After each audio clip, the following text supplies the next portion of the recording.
പരിശുദ്ധ പരമദിവ്യകാരുണ്യത്തിന് എന്നേരവും ആരാധനയും സ്തുതിയും പുകഴ്ചയും ഉണ്ടായിരിക്കട്ടെ.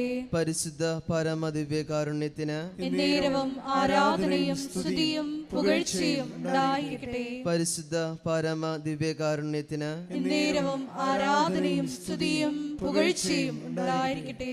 കൃപാസന പ്രത്യക്ഷീകരണ മധ്യസ്ഥ പ്രാർത്ഥന. അമ്മേ, പരിശുദ്ധ അമ്മേ, അമ്മേ, പരിശുദ്ധ അമ്മേ, ദൈവമാതാവേ, ദൈവമാതാവേ, കൃപാസനത്തിലൂടെ ഞങ്ങൾക്കും ഞങ്ങളുടെ ദേശത്തിനും അമ്മ മാധ്യസ്ഥം തേടിത്തന്ന എല്ലാ അനുഗ്രഹങ്ങൾക്കും കൃപകൾക്കും ഞങ്ങളിപ്പോൾ ഹൃദയം നിറഞ്ഞ നന്ദി പറയുന്നു. നമുക്കെല്ലാവർക്കും സ്തുതിച്ച് പ്രാർത്ഥിക്കാം. ഹല്ലേലൂയ, ഹല്ലേലൂയ, ഹല്ലേലൂയ, ഹല്ലേലൂയ, ഹല്ലേലൂയ. ഞങ്ങൾക്ക് ലഭിച്ച എല്ലാ കൃപകൾക്കും അനുഗ്രഹങ്ങൾക്കും നന്ദി പറയുന്നു. Hallelujah, hallelujah. മഹത്വം, മഹത്വം, ആരാധന, ആരാധന. Hallelujah, hallelujah. ആരാധന, ഹല്ലേലൂയ. സ്തുതിയും പുകഴ്ചയും ഉണ്ടായിരിക്കട്ടെ. പരിശുദ്ധ പരമദിവ്യകാരുണ്യത്തിന് എന്നേരവും ആരാധനയും സ്തുതിയും പുകഴ്ചയും ഉണ്ടായിരിക്കട്ടെ. അമ്മേ, പരിശുദ്ധ അമ്മേ, അമ്മേ, പരിശുദ്ധ അമ്മേ, ദൈവമാതാവേ, 2004 ഡിസംബർ 7-ാം തീയതി ഉച്ച കഴിഞ്ഞ് 2:30 കൃപാസനത്തിൽ സംഭവിച്ച അമ്മയുടെ പ്രത്യക്ഷപ്പെടലിനെ കുറിച്ച് തിരുസഭയ്ക്ക് സമർപ്പിച്ചിരിക്കുന്ന പഠനരേഖകളുടെ മേൽ വസ്തുനിഷ്ഠവും ദൈവശാസ്ത്ര വിധിപ്രകാരമുള്ളതുമായ അന്വേഷണ പഠനങ്ങൾ നടത്തി ആ പ്രത്യക്ഷപ്പെടലിലൂടെ പ്രകടമായ ദൈവമാതാവിന്റെ പ്രത്യേക കരുതലും സംരക്ഷണവും വെളിപ്പെടുത്തുന്ന പീഡിതരുടെ ആശ്വാസവും പ്രവാചകന്മാരുടെ രാജ്ഞിയും വാഗ്ദാനത്തിന്റെ പേടകവും പ്രപഞ്ച പ്രകൃതിയുടെ മാതാവുമായ പരിശുദ്ധ അമ്മയുടെ ഭക്തി തിരുസഭയിൽ കൂടുതൽ പ്രചരിച്ച് ജീവിതത്തിന്റെ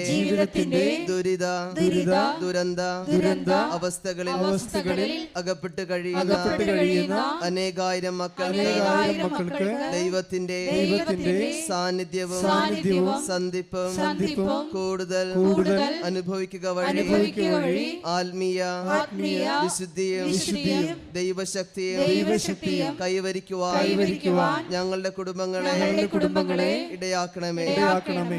നമുക്ക് എല്ലാവർക്കും ഒരുമിച്ച് സ്തുതിച്ച് പ്രാർത്ഥിക്കാം.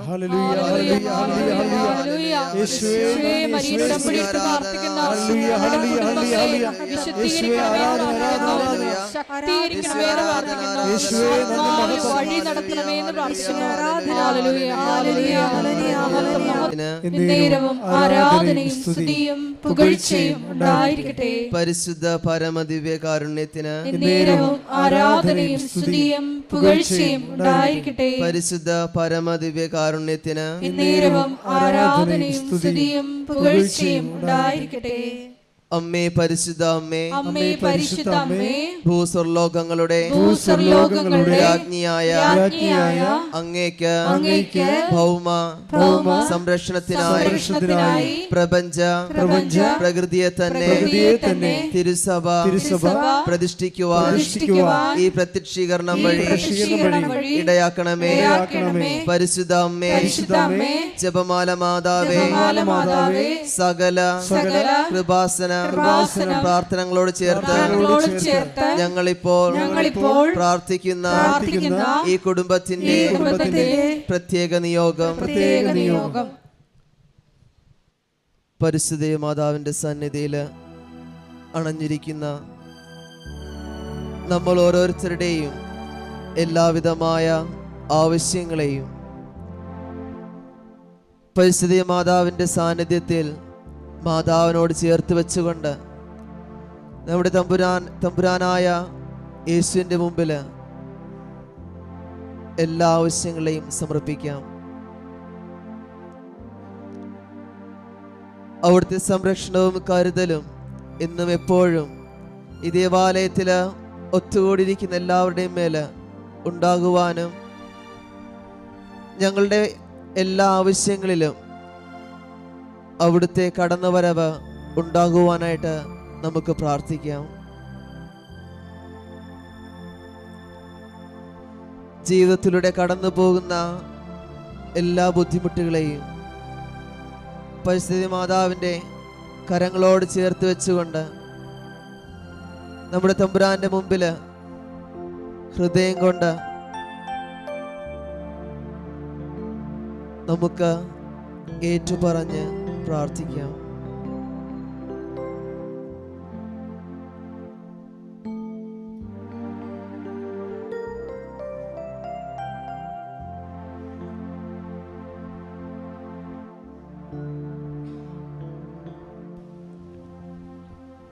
അമ്മയുടെ പ്രത്യക്ഷീകരണത്തിന്റെ ഈ അനുഗ്രഹവേളയിൽ ഞങ്ങൾക്ക് സാധിച്ചു തരുവാൻ കനിയണമേ. ആമേൻ. നമുക്ക് എല്ലാവർക്കും ഈശോയെ സ്തുതിച്ച് പ്രാർത്ഥിക്കാം. ആരാധന ആരാധന ആരാധന ഹല്ലേലൂയ ഹല്ലേലൂയ ഹല്ലേലൂയ. യേശു ആരാധന ആരാധന ആരാധന ഹല്ലേലൂയ ഹല്ലേലൂയ ഹല്ലേലൂയ ആരാധന ഹല്ലേലൂയ ഹല്ലേലൂയ ഹല്ലേലൂയ. മഹത്വം മഹത്വം ആരാധന ആരാധന ഹല്ലേലൂയ ഹല്ലേലൂയ ഹല്ലേലൂയ. എഴുന്നേറ്റ് നിന്നുകൊണ്ട് കൈകളടിച്ചുകൊണ്ട് പാടാം.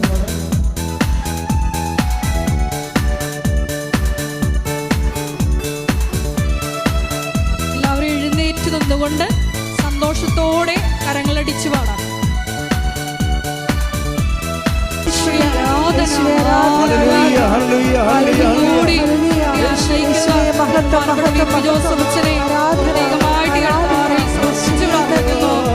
ജീവിതത്തെ വിശദീകരിക്കാനും ചെയ്യുവാനും പ്രാർത്ഥിക്കുന്നു. ആഗോള കത്തോലിക്ക സഭയെ സമർപ്പിച്ച്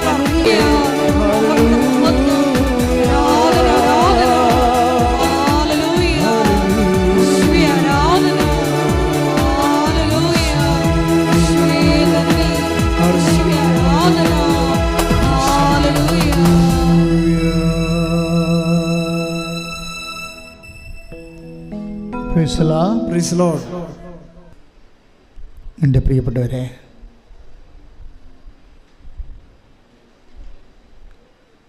വിശ്വാസമെന്നത്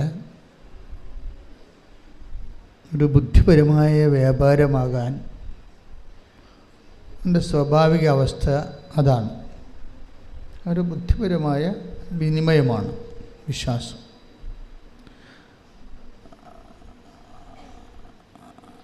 പല കേവല വിശ്വാസങ്ങളുടെയും സ്ഥിതി അതാണ്. അതൊരു ബുദ്ധിപരമായ വിനിമയമായിരിക്കും, പക്ഷെ അത് ഫ്രൂട്ട്ഫുള്ളാകത്തില്ല, വർക്കൗട്ട് ചെയ്യത്തില്ല. ഉടമ്പടിയിൽ നമ്മൾ ചെയ്യുന്നത് വിശ്വാസം എന്ന കേവല ബുദ്ധിപരമായ വിനിമയത്തെ കൺവേർട്ട് ചെയ്യും. എങ്ങനെ കൺവേർട്ട് ചെയ്യും? ഒരു ദൈവസ്നേഹത്തിൻ്റെ എക്സ്പ്രഷൻസാക്കി മാറ്റും. ദൈവസ്നേഹത്തിൻ്റെ പ്രകടനങ്ങൾ നിങ്ങളെപ്പോഴും ശ്രദ്ധിക്കേണ്ടത്, വിശ്വാസ വളർച്ചയിൽ നിങ്ങൾ ബുദ്ധിപരമായ വിനിമയം, ഒരു ഇൻ്റലക്ച്വൽ കൺവിക്ഷൻ നമുക്ക് തരും. ദൈവം ഏത് കാലത്ത് ഏത് സമയത്തും എന്നെ സഹായിക്കും,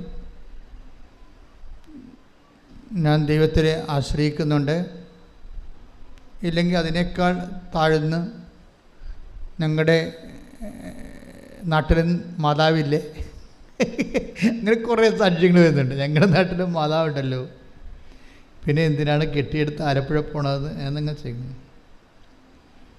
അപ്പോൾ അതൊരു കേവല വിശ്വാസമാണ്. കേവല വിശ്വാസം ഉള്ള പ്രശ്നം, ഇപ്പം നിങ്ങളുടെ നാട്ടിൽ നിങ്ങൾ നിന്നാലും ഇവിടെ നിന്നാലും കേവല വിശ്വാസക്കാർക്ക്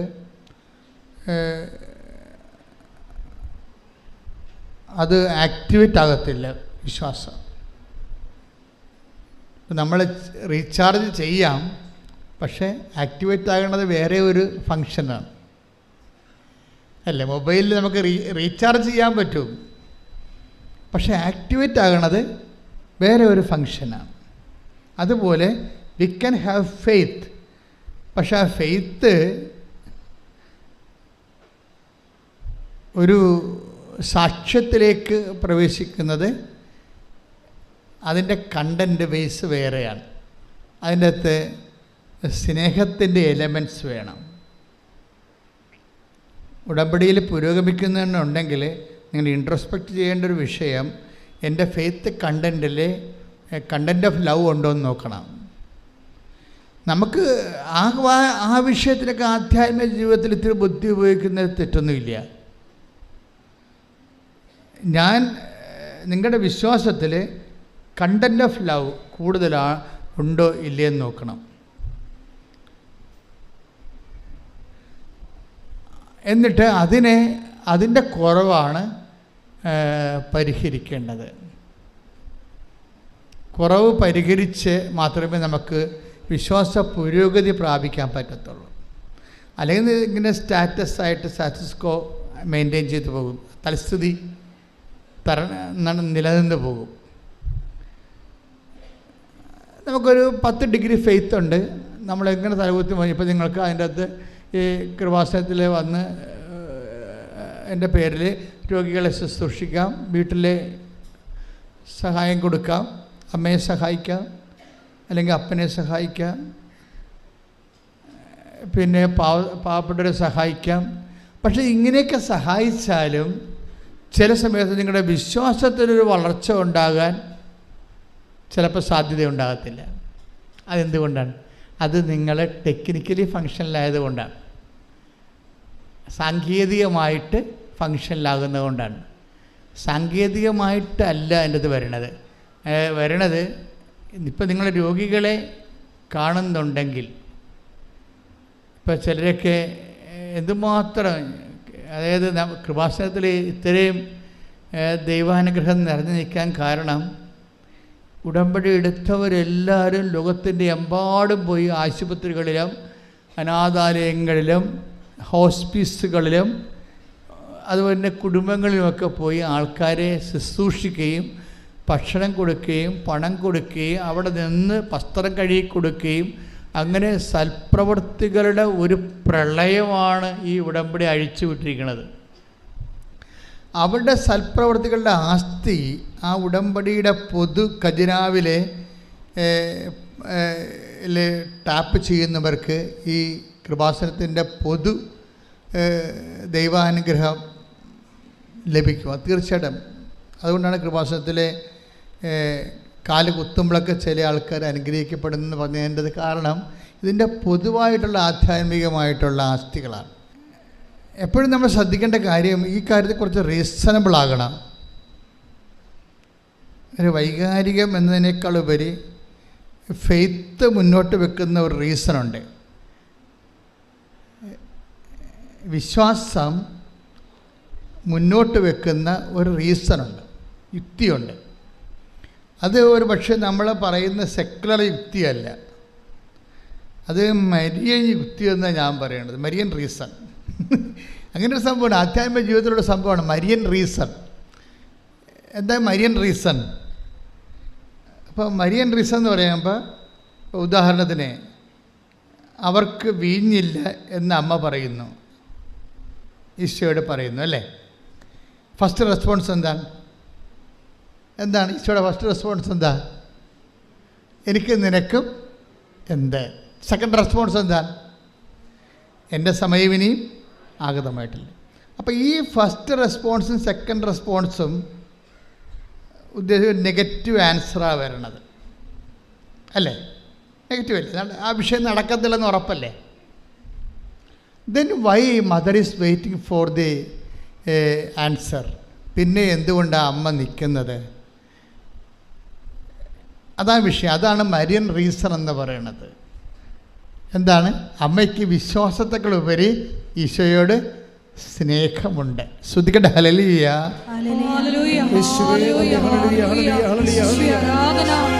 ജീവിതത്തിന്റെ Praise the Lord. ഇത്രയും നേരം ഈശോ പറഞ്ഞതിൽ നിന്ന് എന്ത് മനസ്സിലായി? നമുക്ക് വിശ്വാസമുണ്ടാകാം, അത് കേവല വിശ്വാസമാണ്. ആ കേവല വിശ്വാസം ചില സമയത്ത് സാങ്കേതികമായിട്ട് പറഞ്ഞാൽ ഫങ്ഷനിലല്ലാതെ വരും. ഇപ്പം കേവല വിശ്വാസത്തിൻ്റെ കൂടെ എന്തുകൂടി ഉണ്ടാകണം? ഇപ്പം അമ്മ, അതായത് മരിയൻ റീസൺ എന്ന് പറയാം. എന്താ? ഇപ്പം എനിക്കും നിനക്കും എന്ത് എന്ന് അമ്മ ചോദിച്ചില്ലേ? It is nothing to with us, it is not our business. അപ്പോൾ ഈശോ അത് ഡിസോൺ ചെയ്ത് കളഞ്ഞേ അല്ലേ? അത് ആ വിഷയം ഇറ്റ് ഈസ് നോട്ട് അവേഴ്സ്, ആ വിഷയം നമ്മുടേതല്ല എന്നും പറഞ്ഞുകൊണ്ട് ഈശോ തള്ളിക്കളഞ്ഞ സംഭവമാണ്. രണ്ടാമത് എന്താണ്? അത് ഒന്ന് മാനുഷികം. ഈശോ പറഞ്ഞ രണ്ട് കാര്യങ്ങൾ, ഒന്ന് ദൈവികമായ ഇമ്പിഡിമെൻസ് ഉണ്ട്, മാനുഷികമായ ഇമ്പിഡിമെൻസും ഉണ്ട്, തടസ്സങ്ങളുണ്ട്. ഇപ്പം മാനുഷികമായ എന്താണ്? അതിൽ എനിക്ക് നിനക്കൊന്നും ചെയ്യാനില്ല, അവരോട് വായ്പ വാങ്ങിക്കാൻ പറഞ്ഞാൽ മതി, അല്ലെങ്കിൽ അവരുടെ ബിസിനസ് കച്ചവടക്കാരൊക്കെ പോയി വിലക്ക് വാങ്ങിക്കാൻ പറഞ്ഞാൽ മതി. നത്തിങ് ടു വിത്ത് അസ്, ഈ വിഷയത്തിൽ നമുക്ക് റോളില്ല എന്ന് പറയും. അത് first reason over. Second reason എന്താണ്? സെക്കൻഡ് റീസൺ ദൈവികമാണ്. എന്താണത്? എൻ്റെ സമയം ഇനി സമ്മതമാണ്. അപ്പോൾ നമ്മൾക്ക് ദൈവത്തിന് ഉത്തരം തരണമെങ്കിൽ ചില സമയത്ത് രണ്ട് തടസ്സങ്ങൾ വരാൻ സാധ്യത ഉണ്ടാകും. മാനുഷികമായിട്ട് അത് നമുക്ക് ചിലപ്പോൾ പ്രയോജനപ്പെടത്തില്ല എന്ന് വരാം. ചിലപ്പോൾ ദൈവികമായിട്ടും അത് നമുക്ക് തരാനുള്ള തടസ്സങ്ങളുണ്ടാകാം. ചിലപ്പോൾ നമ്മുടെ കുറവായിരിക്കും അത്. ദൈവികമായിട്ടൊരു അനുഗ്രഹം കിട്ടുന്നതിനുള്ള മെറിറ്റ് ചിലപ്പോൾ നമുക്ക് ഉണ്ടാകത്തില്ല. അതാണ് നമ്മുടെ കുറവായിട്ട് വരാൻ സാധ്യത. അപ്പോൾ ഈ രണ്ട് പ്രശ്നങ്ങളുണ്ട്. ഇതെല്ലാം ഇപ്പം നിങ്ങൾ ഉടമ്പടി വെച്ചിരിക്കുന്ന എല്ലാ വിഷയങ്ങൾക്കും ഇത് രണ്ടും ബാധകമാണ്. ചിലപ്പോൾ അത് മാനുഷികമായ തടസ്സം ഉണ്ടാകും, ചിലപ്പോൾ ദൈവികമായ തടസ്സമുണ്ടാകും. എന്നിട്ട് നമ്മൾ ഈ മാനുഷികമായ തടസ്സമുള്ള വിഷയം, ഇപ്പം നിങ്ങളുടെ ജപ്തി നടപടി, അല്ലെങ്കിൽ നിങ്ങളുടെ കല്യാണം നോക്കണില്ല, അല്ലെങ്കിൽ നിങ്ങളുടെ മക്കളെ നിങ്ങൾക്ക് കിട്ടണില്ല, ജോലി കിട്ടണില്ല, ജോലി സ്ഥലത്തെ പ്രശ്നം, നിങ്ങൾക്ക് PR ആകുന്നില്ല, പെൻഷൻ കിട്ടിയിട്ട് അംഗീകരിച്ചിട്ട് നിങ്ങൾക്ക് കിട്ടണില്ല, ഇങ്ങനെ എന്തെല്ലാം പ്രശ്നമാണ്, ഇല്ലായ്മയെല്ലാം ഉള്ളത്. അതെല്ലാം ഈ പ്രശ്നങ്ങളെല്ലാം എന്തിൻ്റെങ്കിലും ഒരു ആബ്സെൻസാണ്. പ്രശ്നങ്ങളെല്ലാം എന്തിൻ്റെ ആബ്സെൻസ് ആകും? പ്രശ്നങ്ങളെല്ലാം നമുക്കുണ്ടാകുന്ന പ്രശ്നങ്ങൾ, ജപ്തി ആയാലും എന്ത് സംഭവമായാലും എല്ലാ പ്രശ്നങ്ങളും എന്തിൻ്റെങ്കിലും ഒരു ആബ്സെൻസാണ്, എന്തെങ്കിലും ഒരു പോരായ്മയാണ്. ഇപ്പോൾ രോഗമാണെന്ന് ആരോഗ്യത്തിൻ്റെ പോരായ്മ, ഇല്ലായ്മയാണല്ലോ. ഇതിനെ എല്ലാത്തിനും ഇങ്ങനെ പ്രശ്നങ്ങളെല്ലാം ഇല്ലായ്മ എന്നുള്ള രീതിയിലാണ് ബൈബിൾ അപ്രോച്ച് ചെയ്യണത്. ദാറ്റ് മീൻസ് ബൈബിൾ ഇല്ല എന്ന് പറഞ്ഞാൽ എൻ്റെ അർത്ഥം മെരിറ്റ് ഇല്ലെന്ന് എൻ്റെ അർത്ഥം. ബൈബിളിൻ്റെ രീതിയാണല്ലോ പറയേണ്ടത്. ഒരു ഇല്ലായ്മ. ഇപ്പോൾ അമ്മ എന്താ പറയണത്? അവർക്ക് വീഞ്ഞ് ഇല്ല. അവിടെ പ്രശ്നത്തെ മുഴുവന് അഭിമാന പ്രശ്നം ഉണ്ടായതിൻ്റെ അകത്ത് നാണം കെട്ടി അവിടെ നിന്ന് പിരിയത്തുള്ള ആ വിഷയം. പക്ഷെ അവർക്ക് ആ നാണം കെട്ടി പിരിയാൻ സാധ്യതയുള്ള വിഷയമാണത്. അപമാന പ്രശ്നമുണ്ടതിൻ്റെ അകത്ത്. നമ്മുടെ എല്ലാ വിദ്യായ്മയുടെ മുമ്പിൽ നമ്മൾ ടെൻഷൻ അടിക്കണ എന്താ കാര്യം?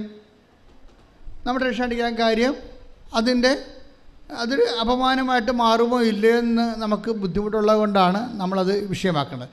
ഇങ്ങനെയുള്ള എല്ലാ വിഷയവും മൂടി വെച്ചുകൊണ്ട് അതിനെ അഡ്രസ്സ് ചെയ്യണത് സിംഗിൾ വാക്കിലാണ്. ദേ ഹാവ് നോ വൈൻ, അവർക്ക് വീഞ്ഞ് ഇല്ല. അതിൻ്റെ ഉത്തരം വളരെ വ്യക്തമാണ്. അതിന് രണ്ട് ഇമ്പഡിമെൻറ്റ്സ് ഉണ്ട്, രണ്ട് തടസ്സങ്ങളുണ്ട്.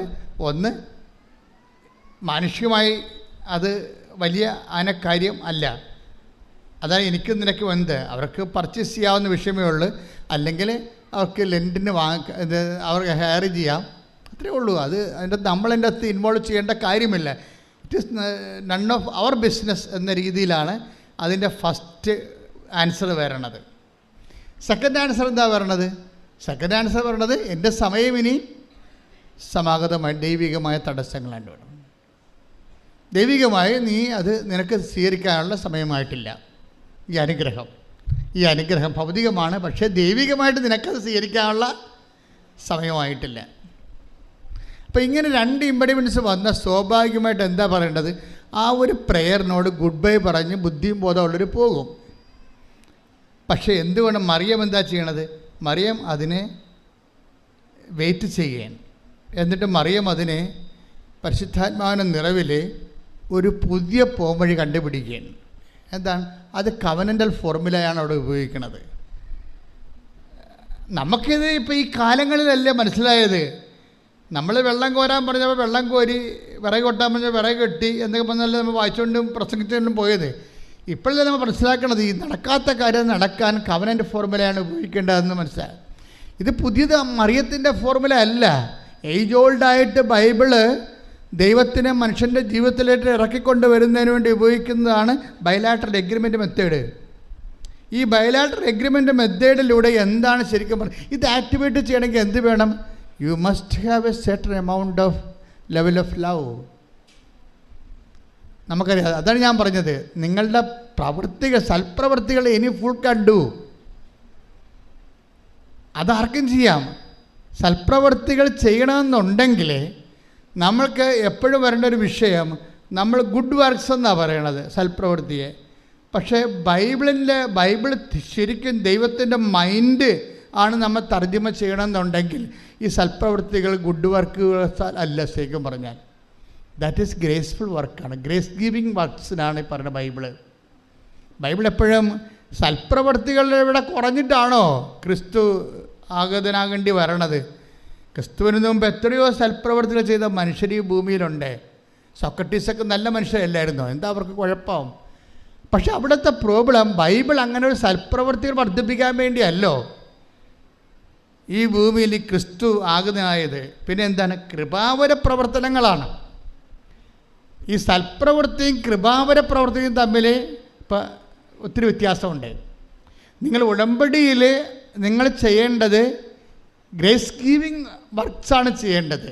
കൃപാവര പ്രവർത്തനങ്ങൾ, കൃപ നമുക്ക് ലഭിക്കാൻ ആവശ്യമായ വർത്തനങ്ങൾ, അതെന്താ ചെയ്യണം? കൃപ വർദ്ധിപ്പിക്കണമെങ്കിൽ എന്ത് ചെയ്യണം? കൃപ എല്ലാം യേശുക്രിസ്തുവിൻ്റെ നെയിമിൻ്റെ അണ്ടറിലാണ് കൃപയെല്ലാം വരണത്. കൃപ എന്ന് പറഞ്ഞാൽ എന്താണ്? അതുകൊണ്ടാണ് ബൈബിൾ പറയണത് കൃപയും സത്യവും. The word of God. ശ്രദ്ധിക്കട്ടെ. ഹല്ലേലൂയ ഹല്ലേലൂയ ഹല്ലേലൂയ ഹല്ലേലൂയ ഹല്ലേലൂയ. യേശുവേ നന്ദി. ഹല്ലേലൂയ ഹല്ലേലൂയ ഹല്ലേലൂയ. യോഹന്നാൻ 1:17. എന്തുകൊണ്ടെന്നാൽ പറഞ്ഞേ. എന്തുകൊണ്ടെന്നാൽ നിയമം മോശ വഴി നൽകപ്പെട്ടു, കൃപയും സത്യവുമാകട്ടെ യേശുക്രിസ്തു വഴി ഉണ്ടായി.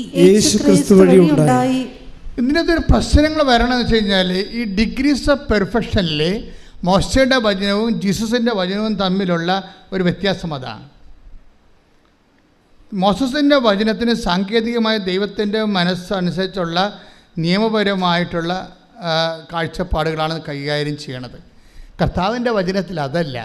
എന്താണ്? കൃപയും സത്യവുമാണ്. കൃപയും സത്യവും ആര് വഴി ഉണ്ടായി? ക്രിസ്തു വഴി ഉണ്ടായി. അപ്പോൾ അതെങ്ങനെയാണ് ഉണ്ടായതെന്ന് നമ്മൾ അറിയണം. ക്രിസ്തു വഴി ഉണ്ടായത്. ഉടമ്പടി ടാർഗറ്റ് ചെയ്യണത് സൽപ്രവൃത്തികളല്ല. നിങ്ങൾ കുറേ ആൾക്കാർ ചെയ്യണത് വെറും സൽപ്രവൃത്തികളാണ്. വെറും സൽപ്രവൃത്തികളെന്ന് വെച്ച് കഴിഞ്ഞാൽ ഇവിടുന്ന് കുറേ കാര്യങ്ങൾ പറഞ്ഞിട്ടുണ്ട്, അതനുസരിച്ച് കൊണ്ട് രോഗികളെ കാണുന്നു. കഴിഞ്ഞ ദിവസം ഞാൻ ഒരു സാക്ഷ്യം പറഞ്ഞത്, ഞാൻ ഓൾഡ് ഏജിൽ ഹോമിൽ പോയി ഒരു ദിവസം മുഴുവൻ നിന്ന് അവിടുത്തെ ഉടുപ്പെല്ലാം അലക്കി കൊടുത്തെന്ന് പറഞ്ഞു. പിന്നെ വേറൊരു ചേച്ചി സാക്ഷ്യം പറഞ്ഞത്, ഞാൻ ഓൾഡ് ഏജ് ഹോമിൽ പോയി നഖം വെട്ടി കൊടുത്തെന്ന് പറഞ്ഞു. It's okay, you are doing all this kind of things. ഇതെല്ലാം നല്ല സന്തോഷത്തോടെ ഇങ്ങനെ ചെയ്യുന്നുണ്ട്, സന്തോഷമുണ്ട്, നന്ദിയുണ്ട്. പക്ഷേ ഇതെല്ലാം സൽപ്രവൃത്തികളാണ്. ഈ സൽപ്രവൃത്തികളിൽ നിന്ന് നമുക്ക് കൃപ ഡ്രോൺ ചെയ്യണമെന്നുണ്ടെങ്കിൽ നിങ്ങൾക്ക് വേറെ ഒരു കാര്യം കൂടി വേണം. എന്താ വേണ്ടത്? കൃപ. സൽപ്രവൃത്തികളിൽ ഈ നിങ്ങൾ ചെയ്ത കാര്യങ്ങളെ ക്രിസ്തുവിനെ മാറ്റി നിർത്തിയും ചെയ്യാൻ പറ്റും. ലോകത്ത് എന്തുമാത്രം ആൾക്കാർ ചെയ്യുന്നുണ്ട് ഇല്ലേ? റോട്ടറി ക്ലബ്ബുകാരെ കണ്ണ് വരെ വെച്ച് കൊടുക്കുന്നുണ്ട് ഇല്ലേ?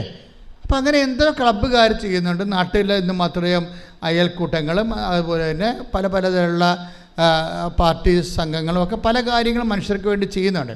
ഇതെല്ലാം സൽപ്രവൃത്തികളാണ്. പക്ഷേ ഒരു ക്രൈസ്റ്റ് സെൻട്രിക് ആയിട്ടുള്ള ഒരു ആധ്യാത്മികത ചര്യം അനുവർത്തിക്കുന്നവരെ കേവലം സൽപ്രവൃത്തികളല്ല നമ്മൾ ലക്ഷ്യം വെക്കുന്നത്, കൃപാവര പ്രവൃത്തികളാണ്. എന്താ കാര്യം? കൃപയും സത്യവും അവൻ വഴി ഉണ്ടായി.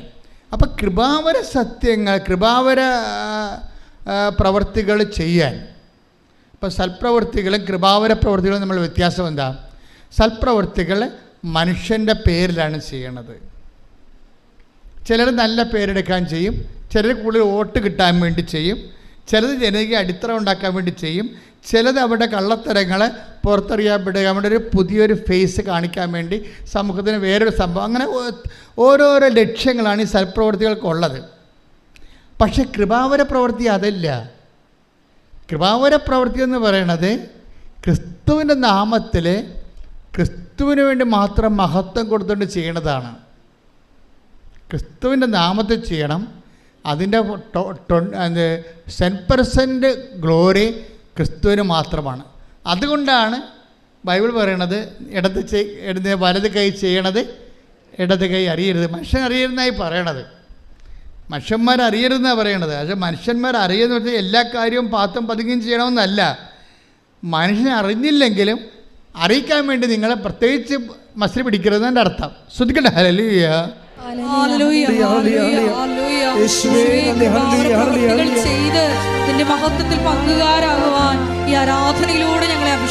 നമ്മൾ കേവല വിശ്വാസത്തിൽ നിന്ന് സൽപ്രവൃത്തികളിലേക്കും പിന്നെ കൃപാവര പ്രവൃത്തികളിലേക്കും സഭ വെളിപാടുകളുടെ പൂർണ്ണതയിലേക്ക് പോകുന്നത് കാലങ്ങൾ കൊണ്ടാണ്, ഒറ്റയടിക്കല്ല. ആദ്യകാലങ്ങളിൽ സഭയ്ക്ക് തോന്നിയത് കേവല വിശ്വാസം മാത്രം മതി എന്നാണ് തോന്നിയത്. ക്രിസ്തുവിലുള്ള കേവല വിശ്വാസം മാത്രം മതി. ഒരു മനുഷ്യന് അവനെ റൈച്ചസ് ആകാൻ പറ്റും, നീതീകരിക്കപ്പെടാൻ പറ്റും. ഇപ്പം റോമ 3:28 എടുത്ത് സ്തുതിക്കട്ടെ. ഹല്ലേലൂയ ഹല്ലേലൂയ ഹല്ലേലൂയ ഹല്ലേലൂയ ഹല്ലേലൂയ. യേശുവേ നന്ദി, യേശുവേ സ്തുതി. ഹല്ലേലൂയ. റോമ 3:28 എന്തെന്നാൽ നിയമാനുഷ്ഠാനം കൂടാതെ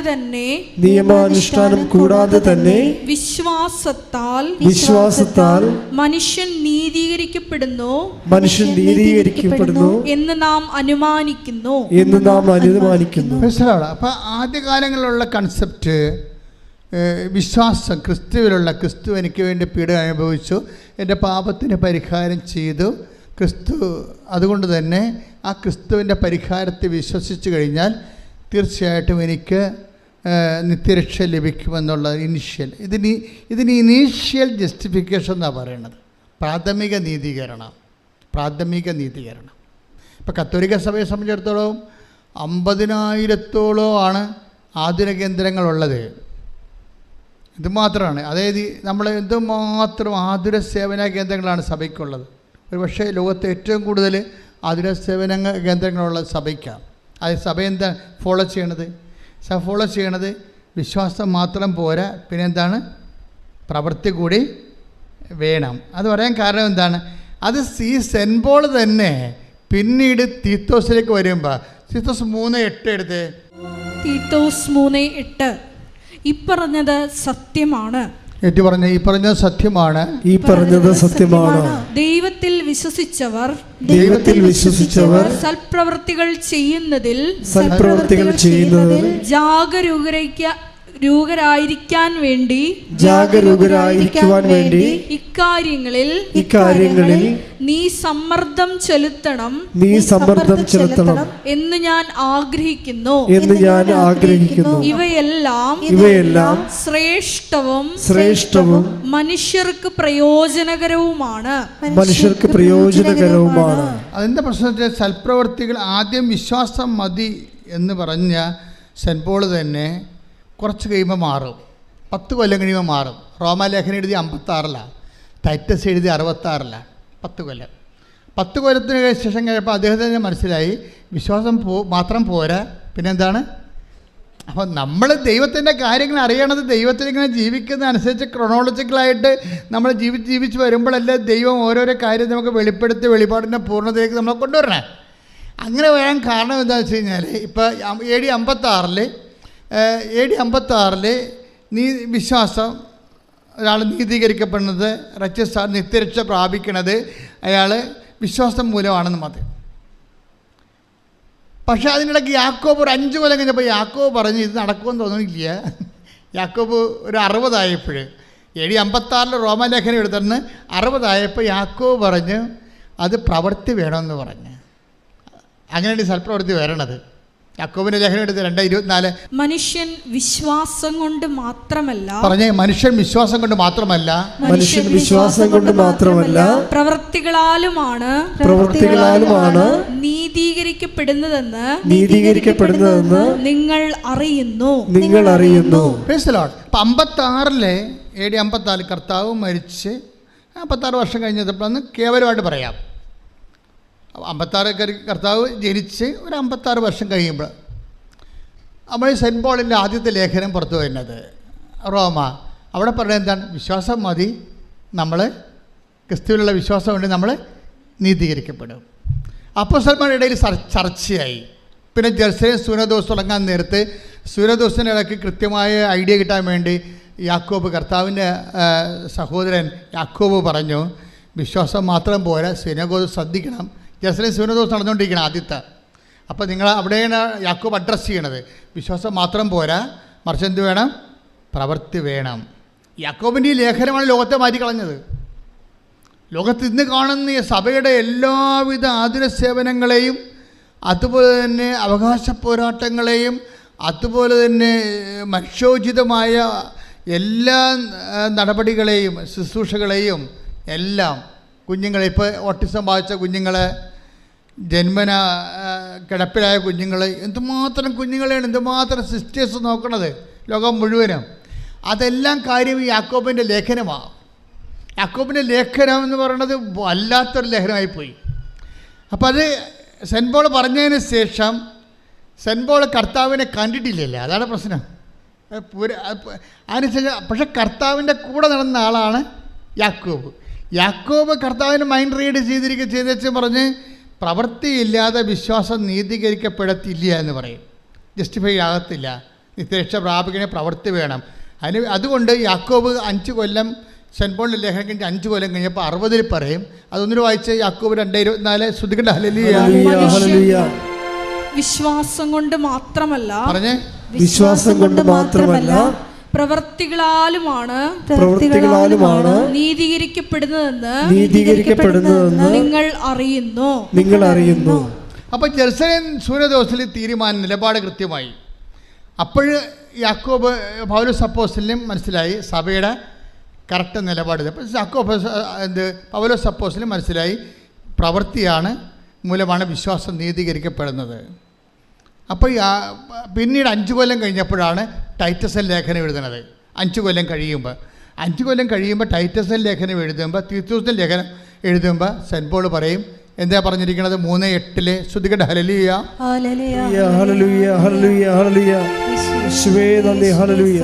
ഈ പറഞ്ഞത് സത്യമാണ്. ദൈവത്തിൽ വിശ്വസിച്ചവർ സൽപ്രവൃത്തികൾ ചെയ്യുന്നതിൽ ജാഗരൂകരായിരിക്കാൻ വേണ്ടി ഇക്കാര്യങ്ങളിൽ നീ സമ്മർദ്ദം ചെലുത്തണം എന്ന് ഞാൻ ആഗ്രഹിക്കുന്നു. ഇവയെല്ലാം ശ്രേഷ്ഠവും മനുഷ്യർക്ക് പ്രയോജനകരവുമാണ്. നമ്മൾ എന്താണ് ഈ വിഷയം ഇത്രയും സീരിയസ് പഠിപ്പിക്കാൻ കാരണം ഉടമ്പടി എന്ന് പറയുന്നത് മുഴുവനും പ്രവൃത്തികളാണ്. പ്രാർത്ഥനയുടെ അംശം അതിൻ്റെ അകത്ത് 30% ഉള്ളു, ബാക്കിയെല്ലാം പ്രവൃത്തിയുടേതാണ്. അപ്പോൾ ഈ പ്രവൃത്തികൾ ചെയ്യുന്നവരെ 2 കാര്യം മനസ്സിലാക്കണം. ഒന്നാമത്തെ ഇത് വർക്കൗട്ട് ഫയർ ആകണമെന്നുണ്ടെങ്കിൽ പ്രവൃത്തികൾ ചെയ്യണം. പക്ഷേ this is not my point. എൻ്റെ പോയിൻ്റ് ഇതുമല്ല. ഞാൻ എന്താ നിങ്ങൾ പറയണത്? ഈ സൽപ്രവൃത്തികൾ ഒരു ക്രിസ്തുഇതരമായിട്ട് ക്രിസ്തുവിനെ മാറ്റി നിർത്തിക്കൊണ്ട് we can do so many good works, അതൊന്നും കൗണ്ടഡ് ആകത്തില്ല. എന്താ കാര്യം? അത് ക്രിസ്തുവിൻ്റെ മഹത്വത്തെ പ്രഘോഷിക്കാത്ത, അവൻ്റെ നാമത്തെ മഹത്വപ്പെടുത്താത്ത പ്രവൃത്തികളെല്ലാം ശരിക്കും പറഞ്ഞാൽ അത് കൃപാവര പ്രവൃത്തികളല്ല. We are aiming for graceful works, കൃപാവര പ്രവൃത്തികൾ. നിങ്ങളത് വളരെ കൃത്യമായിട്ട് ചെയ്യണം. സൽപ്രവൃത്തിയും കൃപാവര പ്രവൃത്തിയും തമ്മിലുള്ള വ്യത്യാസം എന്ന് പറയുന്നത്, കൃപാവര പ്രവൃത്തി for the glorification of Christ name, കർത്താവിൻ്റെ നാമത്തിൻ്റെ മഹത്വത്തിനാണ് അത് കാഴ്ചവെക്കുന്നത്. അതുകൊണ്ടാണ് ഇൻറ്റൻഷൻ പ്രധാനപ്പെട്ടതായി വരുന്നത്. നമുക്ക് ഇൻറ്റൻഷൻ പ്രധാനപ്പെട്ട ചെയ്ത പ്രവൃത്തി ചെയ്യല്ല പ്രശ്നം. നിങ്ങൾ അതാണ് ഈശോ ഒരു ഗ്ലാസ് പച്ചവെള്ളമാണ് take the word of God 10:42 ശ്രുതിക്കട്ടെ. ഹല്ലേലൂയ ഹല്ലേലൂയ ഹല്ലേലൂയ ഹല്ലേലൂയ ഹല്ലേലൂയ യേശുവേ നന്ദി, യേശുവേ സ്തുതി. ഹല്ലേലൂയ ഹല്ലേലൂയ ഹല്ലേലൂയ ഹല്ലേലൂയ. മത്തായി 10:42 ഈ ചെറിയവരിൽ ഒരുവന് ശിഷ്യന് എന്ന നിലയിൽ ഒരു പാത്രം വെള്ളമെങ്കിലും കൊടുക്കുന്നവന് പ്രതിഫലം ലഭിക്കാതിരിക്കുകയില്ലെന്ന് സത്യമായി ഞാൻ നിങ്ങളോട് പറയുന്നു. ഇവിടെ പ്രശ്നം എന്തുമാത്രം വലിയ കാര്യങ്ങൾ ചെയ്തു എന്നല്ല, ചെറിയ കാര്യങ്ങൾ പോലും ചെയ്താൽ അത് കൗണ്ടാകണത് അത് കൃപാവര പ്രവൃത്തി ആയത് കൊണ്ടാണ്. മനസ്സിലായോ? അത് ക്രിസ്തുവിൻ്റെ നാമത്തിൽ ചെയ്യുന്നത് കൊണ്ടാണ്. ശ്രുതികട്ടെ മക്കളെ, ശ്രുതികട്ടെ. ഹല്ലേലൂയ ഹല്ലേലൂയ ഹല്ലേലൂയ ഹല്ലേലൂയ യേശുവേ ഹല്ലേലൂയ ഹല്ലേലൂയ യേശുവേ സ്തുതി. ഹല്ലേലൂയ ഹല്ലേലൂയ നാമത്തിലെ കൃപാവര പ്രവൃത്തികൾ ചെയ്ത്. മത്തായി 25:40 രാജാവ് മറുപടി പറയും, സത്യമായി ഞാൻ നിങ്ങളോട് പറയുന്നു, എൻ്റെ ഏറ്റവും എളിയ ഈ സഹോദരന്മാരിൽ ഒരുവന് നിങ്ങൾ ഇത് ചെയ്തു കൊടുത്തപ്പോൾ എനിക്ക് തന്നെയാണ് ചെയ്തു തന്നത്. ഇതിന് വരുന്ന വിഷയം ഈ കൃപാവര പ്രവൃത്തി എങ്ങനെ ചെയ്യണത്, അതാണ് 25:40. ആ വചനം ഒന്ന് വായിച്ചേ. മത്തായി സുവിശേഷം. സത്യമായി ഞാൻ നിങ്ങളോട് പറയുന്നു, എൻ്റെ ഏറ്റവും എളിയ ഈ സഹോദരന്മാരിൽ ഒരുവന് നിങ്ങൾ ഇത് ചെയ്തു കൊടുത്തപ്പോൾ എനിക്ക് തന്നെയാണ് ചെയ്തു തന്നത്. അപ്പൊ ഇതാണ് കൃപാവര പ്രവൃത്തി എന്ന് പറയണത്.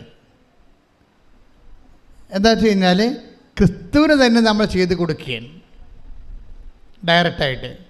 അതെങ്ങനെയാണ്? ക്രിസ്തുവിൻ്റെ നാമത്തിൽ ആണ് നമ്മൾ ഏറ്റവും എളിയ സഹോദരന് ചെയ്ത് കൊടുക്കുന്നത്. ഇതിനകത്ത് എന്താ നമുക്ക് വേണ്ടത്? 2 കാര്യങ്ങൾ വേണം.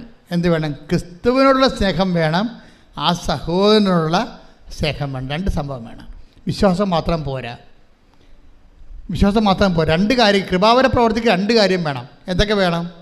ഒന്ന്, ക്രിസ്തുവിനോടുള്ള സ്നേഹം വേണം. രണ്ടാമത്തത് സഹോദര സ്നേഹം. നിങ്ങൾക്ക് എന്താ സംഭവിച്ചിട്ടുണ്ട്? നിങ്ങൾക്ക് മാതാവിനോടാണ് കൂടുതൽ സ്നേഹം വേണ്ടത്. This is wrong. അതല്ല സംഭവം. അമ്മ എന്താ ചെയ്യണത്? ഇപ്പം അമ്മ ചെയ്തിരിക്കണത് അവൻ പറയണത് പോലെ ചെയ്യുക. അതാ പ്രശ്നം. ഈ ചെയ്ത്താണ് കൃപാവര പ്രവൃത്തി എന്ന് പറയണത്. ഇപ്പം എനിക്കും നിനക്കും എന്താ? എൻ്റെ സമയം ഇനി സമാഗതമായിട്ടില്ല. നമ്മുടെ പ്രശ്നങ്ങൾക്ക് വരാൻ പോകുന്ന വിഷയം ഒന്ന്, ദൈവത്തിന് അവിടെ റോളില്ല എന്നാണ്. നിനക്ക് ജോലി കിട്ടും, അതിനുശേഷം നീ കല്യാണം കഴിക്കും, നീ കുഞ്ഞുങ്ങളെ ജനിപ്പിക്കും, അവർ പഠിക്കും. ഞാനൊരു വീട്ടിൽ ചെന്നപ്പോൾ ഒരു ഞായറാഴ്ചയാണ് വീട്ടിൽ ചെന്നത്. ഒരു അത്യാവശ്യം ഒരു വിഷയം ഉണ്ടായ കാരണം ഞായറാഴ്ച എനിക്കൊരു വീട്ടിൽ പോകേണ്ടി വന്നു. അവിടെ ചെന്നപ്പോൾ അവിടുത്തെ 2 കുട്ടികളും കാറ്റഗിസത്തിന് പോയിട്ടില്ല അന്ന്. അപ്പോൾ എൻ്റെ സ്വഭാവത്തിന് പിന്നെ അവരുടെമായിട്ടുള്ള ബന്ധങ്ങളും കാര്യങ്ങളല്ല പ്രശ്നം. എനിക്ക് അവരുമായിട്ട് എൻ്റെ കാര്യം ചിലപ്പോൾ നടന്നില്ലല്ലോ. ഞാൻ ചോദിച്ചു, ഈ പിള്ളേർ എന്താണ് കാറ്റഗിസിൽ പോകാത്തെന്ന് ചോദിച്ചു. നിങ്ങളൊരു വീട്ടിൽ ഉടമ്പടി എടുത്തവരാണ് നിങ്ങളെങ്കിൽ, നിങ്ങളുടെ വീട്ടിൽ ചെല്ലുമ്പോൾ ഒരു വീട്ടിൽ കാറ്റഗിസത്തിനും പോകാതെ കുർബാനയ്ക്ക് പോകാതെ ഒരു വ്യക്തി ഉണ്ടെങ്കിൽ, നിങ്ങൾ ദൈവസ്നേഹമുണ്ടെങ്കിൽ നിങ്ങൾ ചോദിക്കും. അല്ലെങ്കിൽ അവരെന്ത് വിചാരിക്കും, നമ്മളെന്തിനാണ് അവരുടെ കാര്യത്തിൽ ഇടപെടണമെന്ന് ചോദിക്കും. ഇതാണ് ഫസ്റ്റ് സ്റ്റെപ്പ്. ഒരു വ്യക്തിക്ക് ദൈവസ്നേഹമുണ്ടോ ഇല്ലേ എന്ന് അറിയണമെന്നുണ്ടെങ്കിൽ നമ്മൾക്ക് വലിയ കുഴപ്പമില്ല, പൊല്ലാപ്പില്ലാത്ത വിഷയങ്ങൾക്കൊക്കെ നമ്മൾ സേഫായിട്ട് നമ്മൾ ഡേഞ്ചർ സോണിലൊക്കെ ഒരിക്കലും കളിക്കത്തില്ല, സേഫ് സോണിലേ കളിക്കത്തുള്ളൂ. അപ്പോൾ തന്നെ ദൈവത്തിന് അറിയാം. ദൈവത്തിന് നിങ്ങൾ എന്ത് പറഞ്ഞാലും കണ്ണിൽ പൊടിയിടാൻ പറ്റില്ല. കണ്ണിത്തിരി വലുതാണ്, അത്ര കുഴപ്പമാണ്. നമുക്ക് ഇടണ പൊടിക്കൊരു കണക്കില്ലേ? ഇല്ലേ? നമുക്കിടാൻ ദൈവത്തിൻ്റെ കണ്ണിൽ പൊടിയിടാൻ പറ്റരുത്. കാര്യം ദൈവത്തിൻ്റെ കണ്ണിത്തിരി വലുതായി പോയി. നമുക്ക് ഇടണ പൊടിക്കൊരു കണക്കുണ്ടല്ല, അതല്ലേ പ്രശ്നം. അതുകൊണ്ട് എപ്പോഴും നമ്മൾ ശ്രദ്ധിക്കേണ്ട ഒരു വിഷയം വെച്ചാൽ, നിങ്ങൾ ആദ്യം തന്നെ ദൈവസ്നേഹം വർദ്ധിക്കാൻ വേണ്ടി പ്രാർത്ഥിക്കണം. 3:12 എടുത്ത് 1 തെസ്സലോനിക്ക 3:12. ഞങ്ങൾക്ക് നിങ്ങളോടുള്ള സ്നേഹം പോലെ. പറഞ്ഞേ, ഞങ്ങൾക്ക് നിങ്ങളോടുള്ള സ്നേഹം പോലെ നിങ്ങൾക്ക് തമ്മിൽ തമ്മിലും മറ്റെല്ലാവരോടുമുള്ള സ്നേഹം വളർന്ന് സമൃദ്ധമാകാൻ കർത്താവ് ഇടവരുത്തട്ടെ.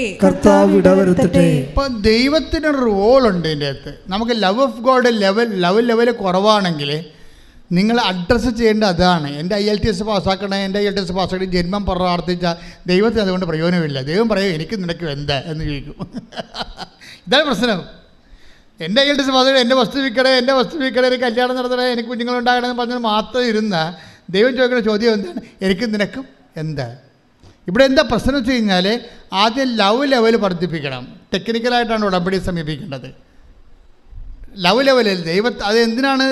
ദൈവത്തോടുള്ള സ്നേഹം വേണം, നമുക്ക് പരസ്പര സ്നേഹം ഉണ്ടാകണം. അത് പിന്നെ എന്ത് ചെയ്യണം? പരസ്പര സ്നേഹം ഉണ്ടെന്നും പറഞ്ഞുകൊണ്ട് it is N on going process. എന്താ എഴുതിയിരിക്കണത്? വളർന്ന് ഞങ്ങൾക്ക് നിങ്ങളോടുള്ള സ്നേഹം പോലെ. എന്ന് പറഞ്ഞേ, ഞങ്ങൾക്ക് നിങ്ങളോടുള്ള സ്നേഹം പോലെ നിങ്ങൾക്ക് തമ്മിൽ തമ്മിലും മറ്റെല്ലാവരോടുമുള്ള സ്നേഹം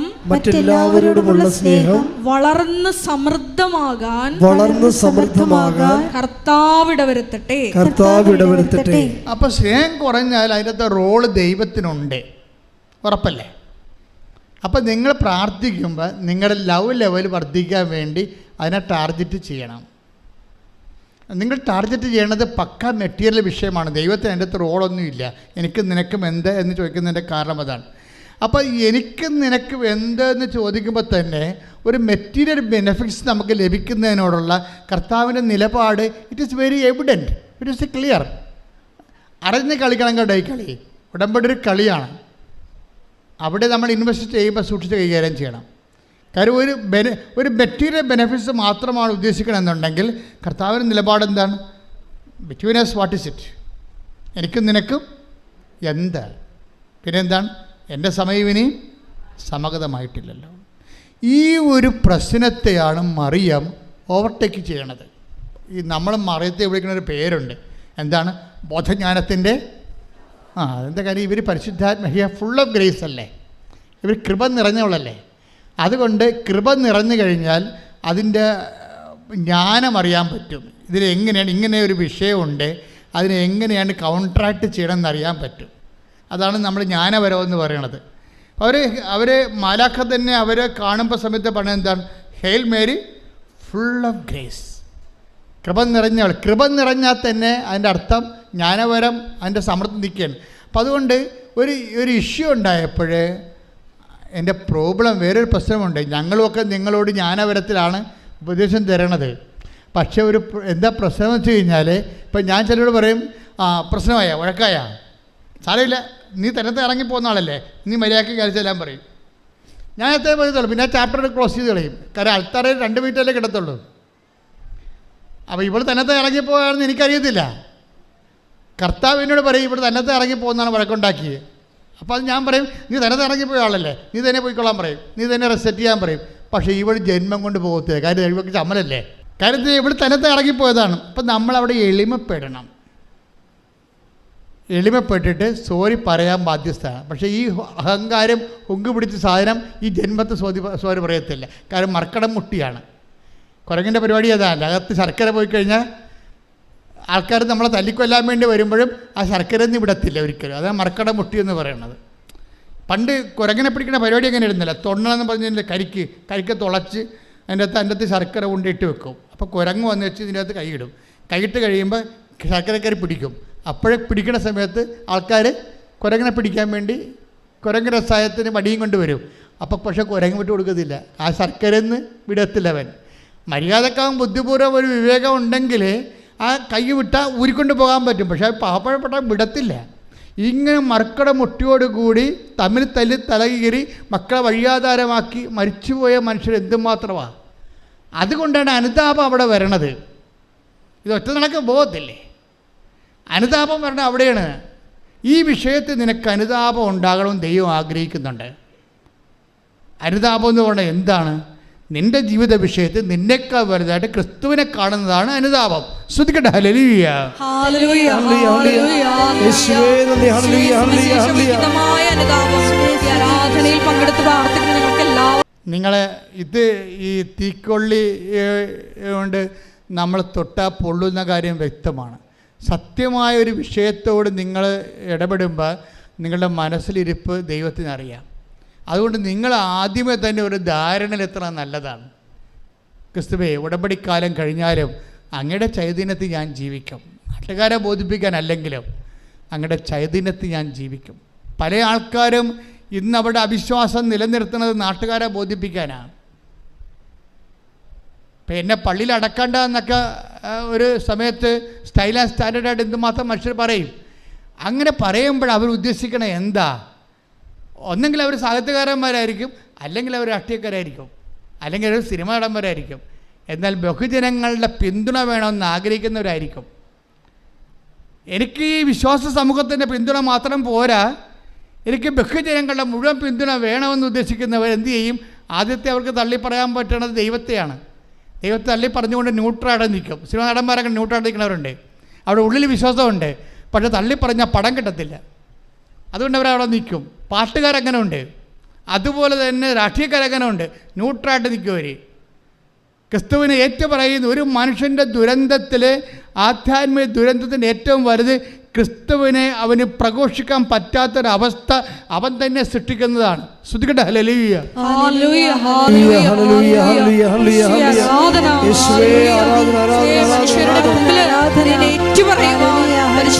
അഭിഷേകത്താൽ ഞങ്ങളെ ഓരോരുത്തരെയും നിറയ്ക്കണമേ. ഈ സൽപ്രവൃത്തികളുടെയും നീതീകരണത്തിൻ്റെയൊക്കെ ഒരു വിഷയം എന്ന് പറയണത് ഇത് ഏതെങ്കിലും ഒക്കേഷനിൽ ചെയ്തു വരണ സംഭവമല്ല. ഇത് നിത്യത വരെ ചെയ്തുകൊണ്ട് പോകുന്ന കാര്യമാണ്. ഇത് ഓൺഗോയിങ് ജസ്റ്റിഫിക്കേഷൻ എന്ന് പറയും. എന്ന് വെച്ച് കഴിഞ്ഞാൽ ഒരു തുടർ നീതീകരണ പ്രക്രിയ. അദ്ദേഹം പറയുകയാണ്, എവിടെയാണ് ഇത്? നമുക്ക് IELTS പാസ്സായ പോരാ, കാനഡയിൽ പോകാനേ പറ്റത്തുള്ളൂ. കാനഡ കഴിഞ്ഞ രാജ്യങ്ങളുണ്ട്, അതിൻ്റെ പേര് ദൈവരാജ്യം എന്നാണ്. ശ്രദ്ധിക്കട്ടെ. ഹല്ലേലൂയ.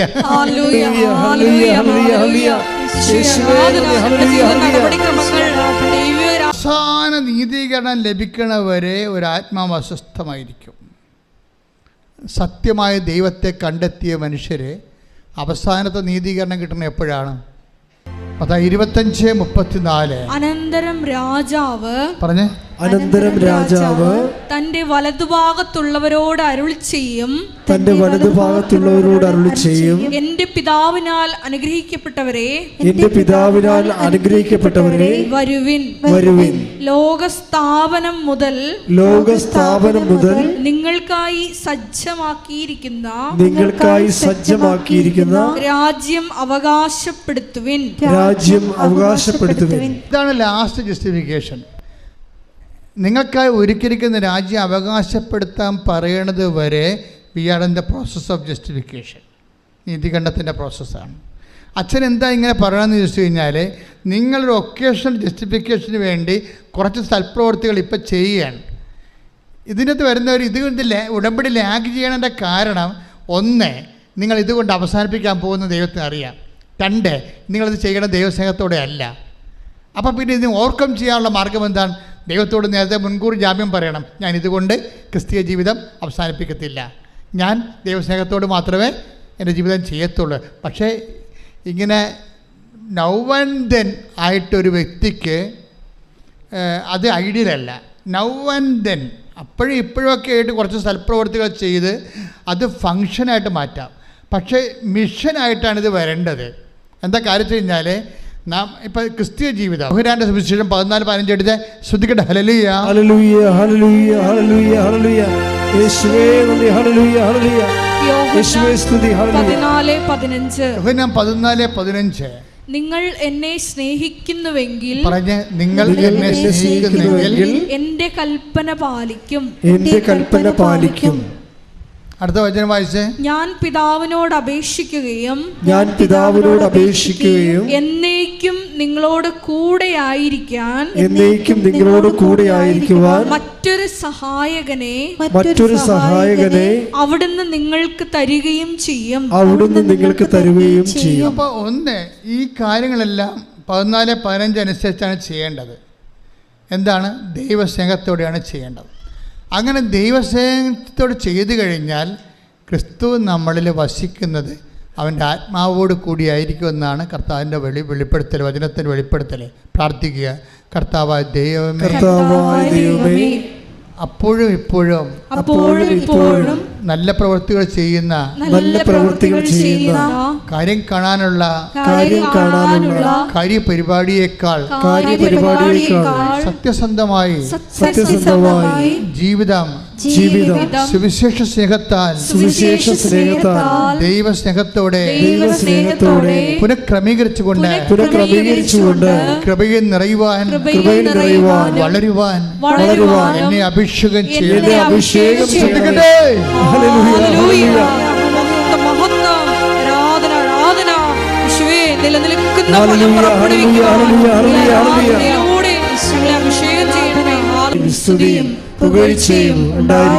നിങ്ങൾക്കറിയാവോ ഇന്ന് എന്തുമാത്രം ആൾക്കാരാണ് മാതാവിന് സംസാരിക്കണം.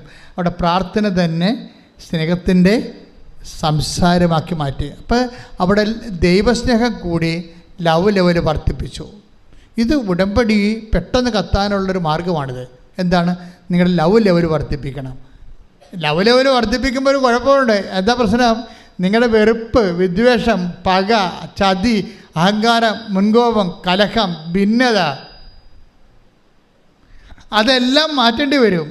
പക്ഷെ അതെല്ലാം മാറ്റേണ്ടി വരുമെന്ന് പറയുമ്പോഴേ നിങ്ങൾക്കറിയാമല്ലോ, ക്രിസ്തുവിൻ്റെ വചനങ്ങൾ, ചില വചനങ്ങൾ അച്ഛൻ പറഞ്ഞിട്ടുണ്ട് ഭയങ്കര കഠിനമാണെന്ന്, അല്ലേ? ക്രിസ്തുവിൻ്റെ വചനങ്ങൾ കഠിനമാണ്. കഠിനമല്ല സംഭവം എന്ന് വെച്ച് കഴിഞ്ഞാൽ ദൈവസ്നേഹം ഇല്ലാതെ ചില വചനങ്ങൾ ക്രാക്ക് ചെയ്യാൻ പറ്റത്തില്ല. കാര്യം ഇതിനകത്ത് ദൈവത്തെ കാണണ്ടേ. ഇപ്പം നിന്നോട് ചണ്ട കൂടി നിൻ്റെ ഉടുപ്പ് കരസ്ഥമാക്കാൻ ഉദ്യമിക്കുന്നവന് അവനിൽ പോലും അവനെന്താ കൊടുക്കേണ്ടത്? മേലെങ്കിൽ കൂടി കൊടുക്കാൻ. കാര്യം എന്താണ്? ഇവനെ ക്രിസ്തുവായിട്ടാണ് നമ്മൾ കാണേണ്ടത്. മനസ്സിലായി? ക്രിസ്തുവിൻ്റെ വേറെ എന്നെ വിശുദ്ധിയിൽ വളർത്താൻ, എന്നെ കൃപയിൽ ഉയർത്താൻ ക്രിസ്തു വേറെ ഒരു വേഷമായി എന്നെ പരിപാലിക്കുകയാണ്. ഇത് ഭയങ്കരമാണ്. ഇതുകൊണ്ടാണ് നീ ശത്രുവിനെ പോലും ഐഡൻറ്റിഫൈ ചെയ്യണമെന്ന് പറയണത്, അല്ലേ? അങ്ങനെ വചനമില്ലേ? ശത്രുവിനെ സ്നേഹത്തെക്കുറിച്ച് പറയുമ്പോൾ ശ്രദ്ധിക്കട്ടെ മക്കളെ, ശ്രദ്ധിക്കട്ടെ. ഹല്ലേലൂയ ഹല്ലേലൂയ ഹല്ലേലൂയ ഹല്ലേലൂയ ഹല്ലേലൂയ ഹല്ലേലൂയ യേശുവേ നന്ദി. ഹല്ലേലൂയ ഹല്ലേലൂയ ഹല്ലേലൂയ ഹല്ലേലൂയ ഹല്ലേലൂയ ഹല്ലേലൂയ 5:43 എടുത്തേ. അയൽക്കാരനെ സ്നേഹിക്കുക, പറഞ്ഞേ. അയൽക്കാരനെ സ്നേഹിക്കുക, ശത്രുവിനെ ദ്വേഷിക്കുക എന്ന് പറഞ്ഞിട്ടുള്ളത് നിങ്ങൾ കേട്ടിട്ടുണ്ടല്ലോ. എന്നാൽ ഞാൻ നിങ്ങളോട്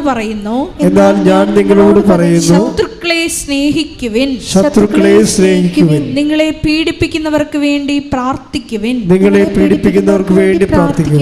അങ്ങനെ നിങ്ങൾ നിങ്ങളുടെ സ്വർഗസ്ഥനായ പിതാവിന്റെ മക്കളായി തീരും. ഇതൊരു ഭയങ്കര ഗോസ്പൽ മെക്കാനിസമാണ്. ദൈവത്തിന്റെ ലക്ഷ്യം എന്താണ്? നിങ്ങളെ സ്വർഗസ്ഥനായ പിതാവിൻ്റെ മക്കളാക്കുകയാണ്. അല്ലാതെ അവരോട് ക്ഷമിച്ചിട്ട് നാണം കെടുക്കുക എന്നുള്ളതിലാണ് നിങ്ങൾ പ്രാധാന്യം കൊടുക്കുന്നത്, ഇല്ലേ? നമ്മളെ തന്തയ്ക്ക് വിളിച്ച് എൻ്റെ അടുത്ത് പോയി നമ്മൾ പിന്നെ അങ്ങോട്ട് ക്ഷമിക്കാനല്ല പറഞ്ഞിരിക്കണത്. അപ്പോൾ നമ്മൾ ഓർക്ക് ഇതെന്ത് പരിപാടി, അവൻ പിന്നെയും നമ്മൾ കളിയാക്കത്തില്ലേ? അപ്പോൾ നമ്മളെ മാനുഷികതയാണ് നമ്മൾ അവിടെ അഡ്രസ്സ് ചെയ്യണത്. ക്രിസ്തു നമ്മുടെ മാനുഷികത അല്ല അഡ്രസ്സ് ചെയ്യണത്. എന്താ പറയണത്? നിങ്ങളെ അങ്ങനെ ചെയ്താൽ നിങ്ങൾ ദൈവരാജ്യത്തിൻ്റെ മക്കളായി മാറുമെന്നാണ്. എന്താ പ്രശ്നം വെച്ച് കഴിഞ്ഞാൽ നമ്മുടെ ലവ് ലെവൽ വർദ്ധിപ്പിക്കാൻ വേണ്ടി ഒരു ശത്രുവിൻ്റെ വേഷം കൊണ്ട് ദൈവം വരികയാണ്. ദൈവം തന്നെയാണത്, മനസ്സിലായില്ലേ? അത് വളരെ ശ്രദ്ധിച്ചാൽ മനസ്സിലാകും. ആധ്യാത്മിക ജ്ഞാനം വേണം ഈ വിഷയത്തിൽ. വെച്ചാൽ നമ്മളെ ദൈവപൈതലാക്കാൻ വേണ്ടി എന്താ ചെയ്തത്? ദൈവം എന്ത് വേഷം കെട്ടാനും തയ്യാറാണ്. അതിലൊരു വേഷമാണ് ശത്രുത എന്ന് പറയണത്. നിങ്ങൾ ചണ്ട കൂടുന്ന വേഷം. ചിലപ്പോൾ അതിൻ്റെ അകത്ത് ജ്ഞാനപരമുള്ളവൻ. അതുകൊണ്ടാണ് ക്രിസ്തു മിണ്ടാതിരിക്കും എപ്പോഴും കുരിശിൽ പോരും. എന്താ കാര്യം? ഇതെല്ലാം പിതാവാണെന്ന് ഈശോയ്ക്ക് അറിയാമായിരുന്നു. ഈ കുരിശിലുള്ള പീഡകളെല്ലാം പിന്നിലെല്ലാം പിതാവിൻ്റെ പാപത്തിന് പരിഹാരം ചെയ്യാൻ തന്നോട് ആവശ്യപ്പെട്ടുകൊണ്ട് പിതാവിൻ്റെ അദൃശ്യമായ സാന്നിധ്യം ഇതിൻ്റെ പിന്നിലുള്ളത് കൊണ്ടാണ് അവൻ കൊല്ലാൻ പോകുന്ന കുഞ്ഞാടിനെ പോലെ മൗനനായിരുന്നത്. ശ്രദ്ധിക്കട്ടെ. ഹല്ലേലൂയ ഹല്ലേലൂയ ഹല്ലേലൂയ. യേശുവേ നന്ദി. ഹല്ലേലൂയ ഹല്ലേലൂയ ഹല്ലേലൂയ ഹല്ലേലൂയ ഹല്ലേലൂയ ഹല്ലേലൂയ. പരിശുദ്ധ പരമ ദിവ്യകാരുണ്യത്തിന് എന്നേരവും ആരാധനയും സ്തുതിയും പുകഴ്ചയും ഉണ്ടായിരിക്കട്ടെ. എന്താണ് ഇങ്ങനെ പറയാൻ കാരണമെന്ന് ചോദിച്ചു കഴിഞ്ഞാൽ അതിൻ്റെ കാരണം എന്താണ്? എനിക്ക് വിശന്നോ, എനിക്ക് ദാഹിച്ചു, നിങ്ങളിലേക്ക് കുടിക്കാൻ തന്നോ? അപ്പോൾ അവരോട് ചോദിക്കും, അവർ ഈശോയോട് ചോദിക്കും, നിന്നെ എപ്പോഴാണ് വിശക്കുന്നതിനെ കണ്ടത്? എൻ്റെ ഏറ്റവും എളിയവനിൽ നീ കൊടുത്തപ്പോൾ എനിക്ക് തന്നെയാണ് ചെയ്തു തന്നത്.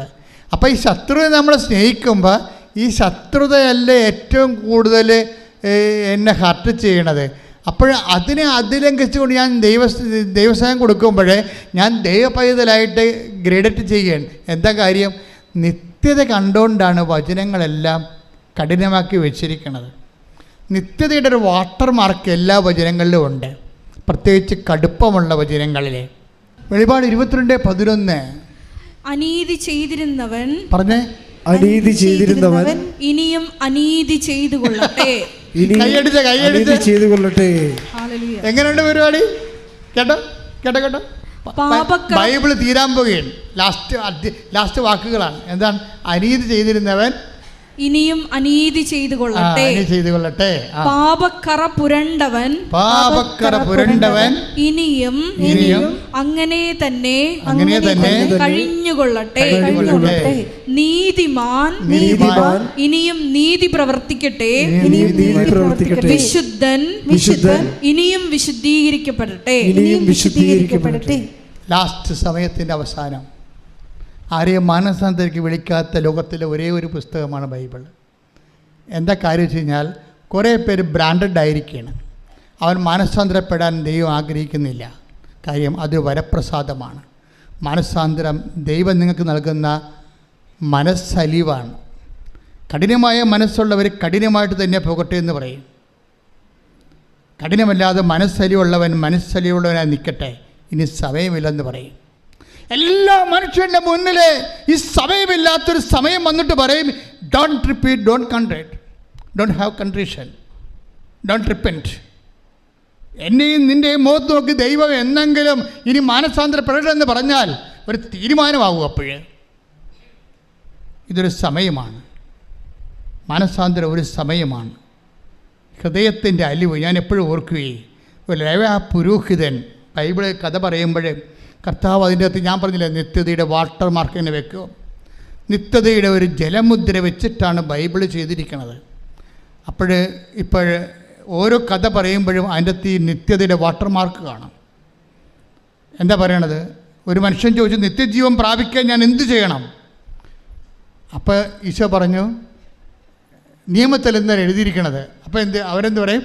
എല്ലാത്തിനേക്കാളും ഒരു ദൈവത്തെ സ്നേഹിക്കുക, നിന്നെപ്പോലും നിൻ്റെ അയൽക്കാരനെ സ്നേഹിക്കുക. എന്നാൽ നീ പോയി അതുപോലെ ചെയ്യുക.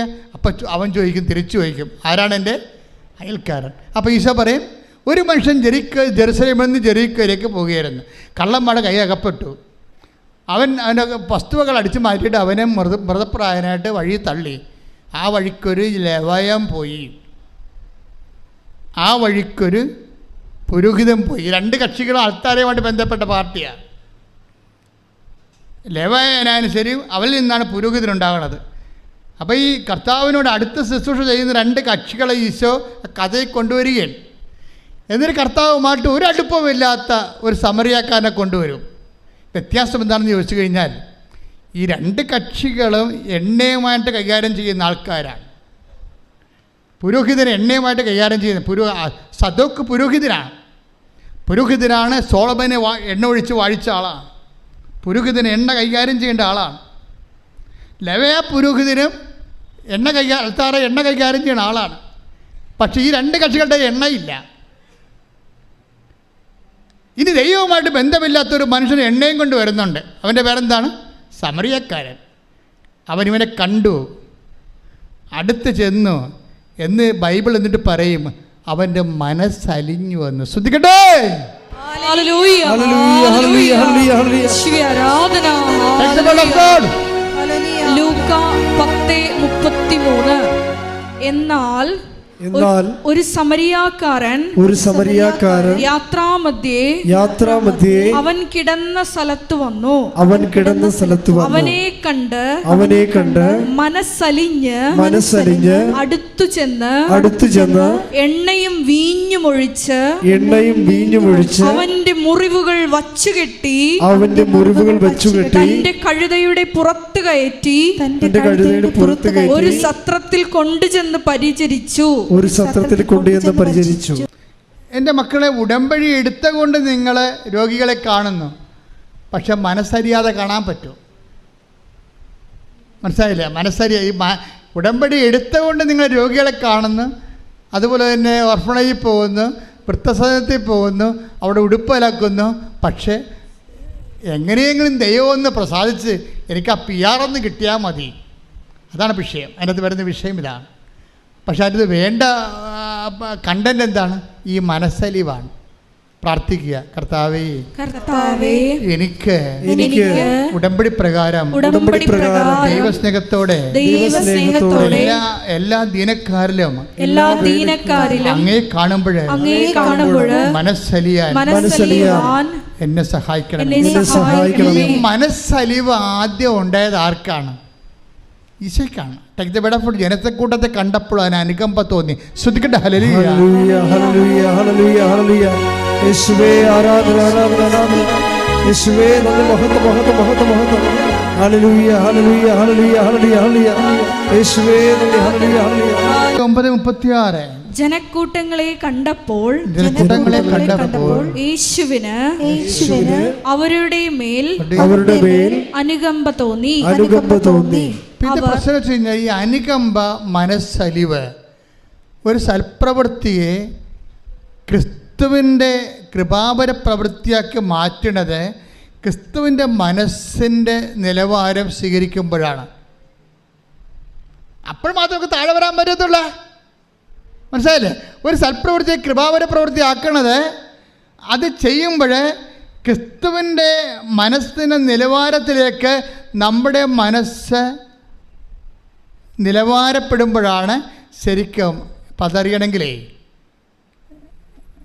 എന്ത് ചെയ്താലും ഇപ്പം ഞാൻ നിങ്ങളെ പത്രവും കൊടുത്ത് വിടും, ഭയങ്കര ഓരോരുത്തർ പറയും. അതായത് ലോകം മുഴുവൻ സുവിശേഷം ക്രിസ്തുവിനെ കൈമാറുന്ന സഭയിലെ ഏറ്റവും വലിയ ഒരു സംരംഭമാണിത്.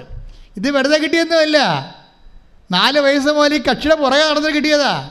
എങ്ങനെയാണ് ദൈവമേ സുവിശേഷ വേല ചെയ്യേണ്ടത്, അതിന് പട്ടക്കാരനായ പറ്റുമെന്ന് എനിക്കൊരു ബോധം ഉണ്ടായിരുന്നു 10ാം ക്ലാസ്സിലേക്ക് പഠിക്കുമ്പോഴൊക്കെ. അതിനുശേഷം പട്ടക്കാരനായതിനു ശേഷവും പിന്നെയും ബാക്കി കർത്താവെ സുവിശേഷ വേലയെക്കുറിച്ച് പിന്നെയും എനിക്ക് ഇതല്ല, ഈ ശങ്കരാചാര്യ പറഞ്ഞ പോലെ നേതി ഇതല്ല ഇതിൻ്റെ അപ്പുറത്തുണ്ടെന്ന്. അങ്ങനെ അപ്പുറത്തുള്ളതിനെ അന്വേഷിച്ചപ്പോഴാണ് കർത്താവ് നമ്മളെ ഉടമ്പടി വരെ എത്തിയത്. നിങ്ങളിന്ന് എന്തുമാത്രം പ്രേക്ഷിതരാണ് ഉള്ളത്. പക്ഷേ പ്രേക്ഷിതരെ അറിയേണ്ട ഒരു കാര്യമുണ്ട്. ഒരു പത്രം കൊണ്ടൊരു മനുഷ്യൻ്റെ മുമ്പിലേക്ക്, ഒരു ഓട്ടോറിക്ഷക്കാരൻ്റെ മുമ്പിലേക്ക്, അല്ലെങ്കിൽ ഒരു ഓഫീസിലേക്ക് ചെല്ലുമ്പോൾ അവിടെ നിങ്ങൾ തന്തക്ക് വിളിക്കുമെന്ന് ആദ്യമേ നിങ്ങൾ കരുതണം. കാര്യം അവർക്ക് അവിടെ നിന്ന് തന്തക്ക് വിളിക്കാതിരിക്കുന്നത് ആരായിരിക്കും? അവരായിരിക്കല്ലേ, ക്രിസ്തു തന്നെയായിരിക്കും. പോരെ, പണിയായം. കാര്യം വചനം അങ്ങനെയല്ല പോണത്. നിങ്ങളെ ഉപദ്രവിക്കുന്നവരിൽ ആരെ കാണുമെന്നാണ് പറയണത്? ക്രിസ്തുവിനെ കാണണം. എന്നിട്ട് എന്താ കാണണത്? ഈ മനോഭാവം സ്വീകരിച്ചുകൊണ്ട് നിങ്ങൾ എളിമപ്പെടണം. അല്ലാതെ അവരെയും തന്തക്ക് വിളിച്ചിട്ട് പോരരുത്. മനസ്സിലായില്ലേ? അതുകൊണ്ടാണ് യേശുക്രിസ്തുവിൻ്റെ മനോഭാവം. Take the word of God. ഫിലിപ്പിയർ 2:6. ശ്രദ്ധിക്കട്ടെ. ഹല്ലേലൂയ, ഹല്ലേലൂയ, ഹല്ലേലൂയ, ഹല്ലേലൂയ. യേശുവേ ആരാധന, ആരാധന, ആരാധന. യേശുവേ നന്ദി. ഹല്ലേലൂയ. ഫിലിപ്പി 2:5 മുതലുള്ള തിരുവചനങ്ങൾ. യേശുക്രിസ്തുവിനുണ്ടായിരുന്ന ഈ മനോഭാവം പറഞ്ഞേ. യേശുക്രിസ്തുവിനുണ്ടായിരുന്ന ഈ മനോഭാവം നിങ്ങളിലും ഉണ്ടാകട്ടെ. ദൈവത്തിന്റെ രൂപത്തിലായിരുന്നെങ്കിൽ അവൻ ദൈവവുമായുള്ള സമാനത നിലനിർത്തേണ്ട ഒരു കാര്യമായി പരിഗണിച്ചില്ല. തന്നെ തന്നെ ശൂന്യനാക്കിക്കൊണ്ട് ദാസന്റെ രൂപം സ്വീകരിച്ച് മനുഷ്യരുടെ സാദൃശ്യത്തിൽ ആയിത്തീർന്ന് ആകൃതിയിൽ മനുഷ്യനെ പോലെ കാണപ്പെട്ടു. ഈ ആകൃതിയും മനുഷ്യനെ പോലെ ആയി കാണപ്പെട്ടു എന്നുള്ള മനുഷ്യാവതാരം തുടരുകയാണ്. എന്താ കാര്യം? പല മനുഷ്യന്മാരും നമ്മളോട് ക്രിസ്തുവിൽ വളരൂ എന്ന് പറഞ്ഞുകൊണ്ട് നമ്മളെ പീഡിപ്പിക്കുകയും ഞെരുക്കുകയും ചെയ്യും. അപ്പോൾ എന്ത് ചെയ്യണമെന്നാണ് പറയണത്? ബുദ്ധിയും ബോധമുള്ളവൻ ആഹ്ലാദിച്ചുല്ലസിക്കുവൻ. എന്താ കാര്യം? സ്വർഗ്ഗത്തിൽ നിങ്ങൾക്കുള്ള പ്രതിഫലം വലുതായിരിക്കും. ശ്രദ്ധിക്കട്ടെ. ഹല്ലേലൂയ. Take the word of God. ഹല്ലേലൂയ, ഹല്ലേലൂയ, ഹല്ലേലൂയ, ഹല്ലേലൂയ. യേശുവേ നന്ദി. ഹല്ലേലൂയ. 6:35. എന്നാൽ നിങ്ങൾ ശത്രുക്കളെ സ്നേഹിക്കുവിൻ. തിരിച്ചു കിട്ടുമെന്ന് പ്രതീക്ഷിക്കാതെ മറ്റുള്ളവർക്ക് നന്മ ചെയ്യുകയും വായ്പ കൊടുക്കുകയും ചെയ്യുവിൻ. അപ്പോൾ നിങ്ങളുടെ പ്രതിഫലം വലുതായിരിക്കും. നിങ്ങൾ അത്യുന്നതന്റെ പുത്രന്മാരായിരിക്കുകയും ചെയ്യും. മനുഷ്യർ നിങ്ങളെ അവഹേളിക്കുകയും വ്യാജമായ എല്ലാത്തരം കുറ്റങ്ങളും നിങ്ങളുടെ മേൽ ആരോപിക്കുകയും ചെയ്യുമ്പോൾ നിങ്ങൾ ആഹ്ലാദിച്ചുല്ലസിക്കുവിൻ എന്ന് പറഞ്ഞ് മനുഷ്യർ നിങ്ങളെ അവഹേളിക്കുകയും വ്യാജമായി എല്ലാ കുറ്റങ്ങളും നിങ്ങളുടെ മേൽ ആരോപിക്കുകയും ചെയ്യുമ്പോൾ ആഹ്ലാദിച്ചുല്ലസിക്കുവിൻ. എന്തുകൊണ്ടെന്നാൽ സ്വർഗത്തിലുള്ള പ്രതിഫലം വലുതായിരിക്കും. ഇപ്പൊ ചില സമയത്ത് ക്രിസ്തുവിന് വേണ്ടി ഇതുപോലെ അപമാനം ഏറ്റാൽ എന്ത് ചെയ്യണം? നമ്മൾ വിഷമിച്ച് വീട്ടിൽ പോരെന്നല്ല പറയണത്, ആഹ്ലാദിച്ച് ഉല്ലസിക്കണം. എന്താ കാര്യം? സ്വർഗത്തിൽ പറഞ്ഞ് നിങ്ങൾക്കുള്ള പ്രതിഫലം ശ്രദ്ധിക്കട്ടെ. മത്തായി 5:11-12 എന്നെ പ്രതി മനുഷ്യർ നിങ്ങളെ അവഹേളിക്കുകയും പീഡിപ്പിക്കുകയും എല്ലാവിധ തിന്മകളും നിങ്ങൾക്കെതിരെ വ്യാജമായി പറയുകയും ചെയ്യുമ്പോൾ നിങ്ങൾ ഭാഗ്യവാന്മാർ. നിങ്ങൾ ആനന്ദിച്ച് സ്വർഗത്തിൽ നിങ്ങളുടെ പ്രതിഫലം വലുതായിരിക്കും. സ്വർഗത്തിൽ പ്രതിഫലമെന്ന് മാത്രം പറഞ്ഞാൽ ഓക്കെ. ഇതങ്ങനെയല്ല പ്രശ്നം. വലിയ പ്രതിഫലമുണ്ട്, ചെറിയ പ്രതിഫലമുണ്ട്. മനസ്സിലായില്ലേ? ഇത് ഭയങ്കര സീരിയസ് വിഷയമാണ്. അതായത് ഓരോ വ്യക്തികൾക്കും അവരുടെ അധ്വാനത്തിന് ആനുപേക്ഷികമായ പ്രതിഫലമാണ് ലഭിക്കുന്നത്. അപ്പം അതിനകത്ത് വലിയ പ്രതിഫലമുണ്ട്. ഞാൻ എപ്പോഴും നിങ്ങളോട് പറയും, സൂര്യനുണ്ട്, ചന്ദ്രനുണ്ട്, നക്ഷത്രങ്ങളുണ്ടെന്ന് പറഞ്ഞില്ലേ? അതുപോലെ തന്നെ മഹത്വം കൃപ സ്വീകരിക്കുന്ന അനുസരിച്ച് കൊണ്ട് നമുക്ക് ആർജിക്കുന്ന മഹത്വം വലിയ മഹത്വമുണ്ട്, ചെറിയ മഹത്വമുണ്ട്. മഹത്വമില്ലായ്മയും ഉണ്ടാകും ചിലപ്പോൾ. അതുകൊണ്ട് തന്നെ നിങ്ങൾ ഓർക്കുക, സൽപ്രവൃത്തികൾ കൂടിപ്പോയെന്ന് ആരും ചിന്തിക്കരുത്. എത്ര കൂടിയാലും. അതുകൊണ്ടാണ് ഈശോ പറഞ്ഞത്, എന്തെല്ലാം തരം അപകട മേഖലകളിലൂടെയാണ് സുവിശേഷത്തിൻ്റെ സാക്ഷ്യ ജീവിതം ഈശോ മുന്നേറ്റിക്കൊണ്ടു പോകണമെന്നറിയാവോ? മനുഷ്യർ നിങ്ങൾ ചണ്ട കൂടി ഉടുപ്പ് കരസ്ഥമാക്കുക, അവഹേളിക്കുക, വേച്ചമായ കുറ്റം ആരോപിക്കുക. അപ്പോൾ നിങ്ങൾ ആഹ്ലാദിക്കുവിൻ.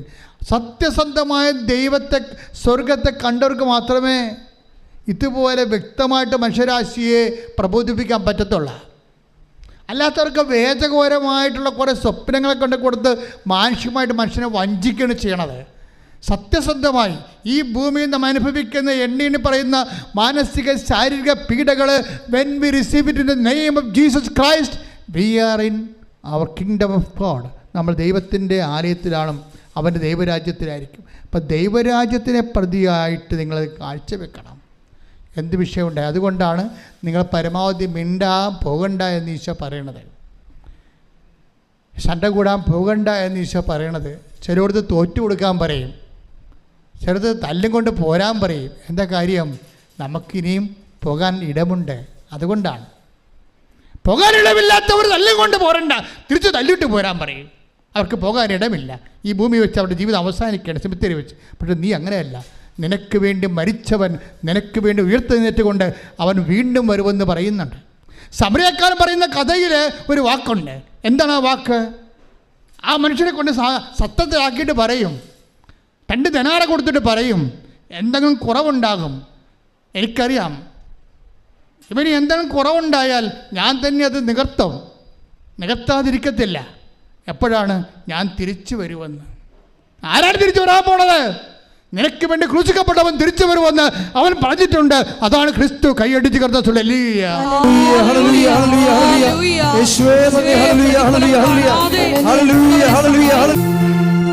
ലൂക്ക 10:35. അടുത്ത ദിവസം അവൻ സത്രം സൂക്ഷിപ്പുകാരന്റെ കയ്യിൽ 2 ദിനാറ കൊടുത്തിട്ട് പറഞ്ഞു, ഇവന്റെ കാര്യം നോക്കിക്കൊള്ളണം. കൂടുതലായി എന്തെങ്കിലും ചെലവാകുന്നെങ്കിൽ ഞാൻ തിരിച്ചു വരുമ്പോൾ തന്നുകൊള്ളാം. ഈ സമരിയക്കാരൻ ആരാണെന്ന് ചോദിച്ചാൽ നമുക്കറിയാം. പരിശുദ്ധാത്മാവിലാണ് സുവിശേഷം വായിക്കുന്നുണ്ടെങ്കിൽ ആത്മാവ് അവനോട് പറയും, ഇത് നിനക്ക് വേണ്ടി ക്രൂശിക്കപ്പെട്ടവനാണ്. ഇവൻ്റെ കയ്യിരിക്കുന്ന വെള്ളവും ഇവൻ്റെ കയ്യിരിക്കുന്ന വീഞ്ഞും എണ്ണയുമാണ് നിന്നെ ആത്മാവിനെ പൂരിതമാക്കിയിരിക്കുന്ന ദൈവത്തിൻ്റെ കൃപ. ഇവനെന്താ പറയണത്? ആ സത്യസൂക്ഷിപ്പുകാരനോട് പറയുന്ന വാക്കുണ്ട്. എന്താ പറയണത്? എന്തെങ്കിലും കൂടി ചിലവാകണമെങ്കിൽ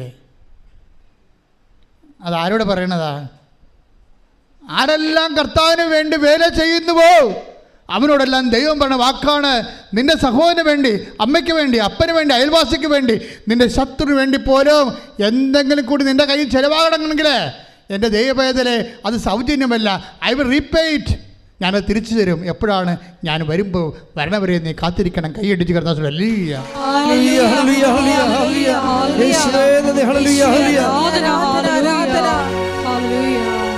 നിത്യതയിൽ അവസാനം ഈശോ വരുന്നത് വരാണ് ആ വിഷയം. നമ്മളെല്ലാം ഈ സൽപ്രവൃത്തികളും കൃപാവര പ്രവൃത്തികളും ചെയ്യണത് എന്തുകൊണ്ടാണ്?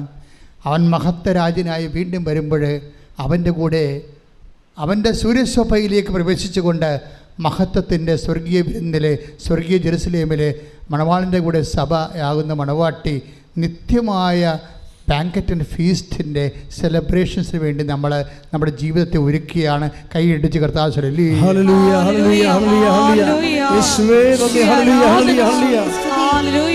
ഇതൊന്നും പറയരുത് കേട്ടോ. അപ്പനെയും അമ്മനെയും അയൽവാസികളെയൊക്കെ സഹായിച്ചതിൽ കൂടിപ്പോയതൊന്നും പറയരുത്. കൂടിപ്പോയാൽ എന്തെങ്കിലും കൂടുതൽ ചിലവായാൽ എന്താണ്? ഞാൻ തിരിച്ചു വരുമ്പോഴേ അത് നിത്യതയ്ക്ക് വേണ്ടിയുള്ള നിക്ഷേപമാണ്. കൈയടിച്ച് കർത്താവേ ഹല്ലേലൂയ.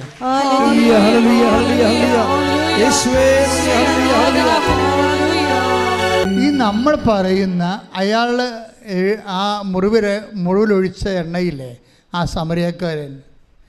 സമരക്കാരൻ എൻ്റെ ആ വഴിവെക്കിൽ മൃതപ്രമായി കിടന്ന മനുഷ്യൻ്റെ വ്രണങ്ങൾ എന്താണ് ഒഴിച്ചത്? എണ്ണയും വീഞ്ഞും. അതാണ് ഈ സൽപ്രവൃത്തികളെന്ന് പറയണത്. മനസ്സിലായില്ലേ? നമ്മൾ ചെയ്യുന്ന സൽപ്രവൃത്തികളുടെ പ്രതീകാത്മകമായ സുവിശേഷ വചനമാണ് എണ്ണയും വീഞ്ഞുമെന്ന്. ചില സമയത്ത് നമ്മൾ അതുകൊണ്ടാണ് ഈശോ പറയണത്, ഒരു ഭയങ്കര ബുദ്ധിമാന്മാരായിരിക്കും പക്ഷെ വിവരം ഉണ്ടാകത്തില്ലെന്ന്. ഭയങ്കര ബുദ്ധിമാന്മാരായിരിക്കും മനുഷ്യന്മാരുടെ കൂട്ടത്തിലേ. സാധാരണ മനുഷ്യരുമുണ്ട്, കുറച്ച് ബുദ്ധി കൂടിയ ആൾക്കാരുണ്ടല്ലോ. അപ്പം അവരെല്ലാം ചെയ്യണത് നമ്മളെന്ത് കൊടുക്കുന്നു, നമുക്കെന്ത് കിട്ടുന്നു, അതിനൊരു അംശം അങ്ങോട്ട് കൊടുക്കുന്നു. നമ്മളൊരു ദൈവമായിട്ടൊരു ബിസിനസ്സിലാണ് നമ്മൾ ചെയ്യണത്.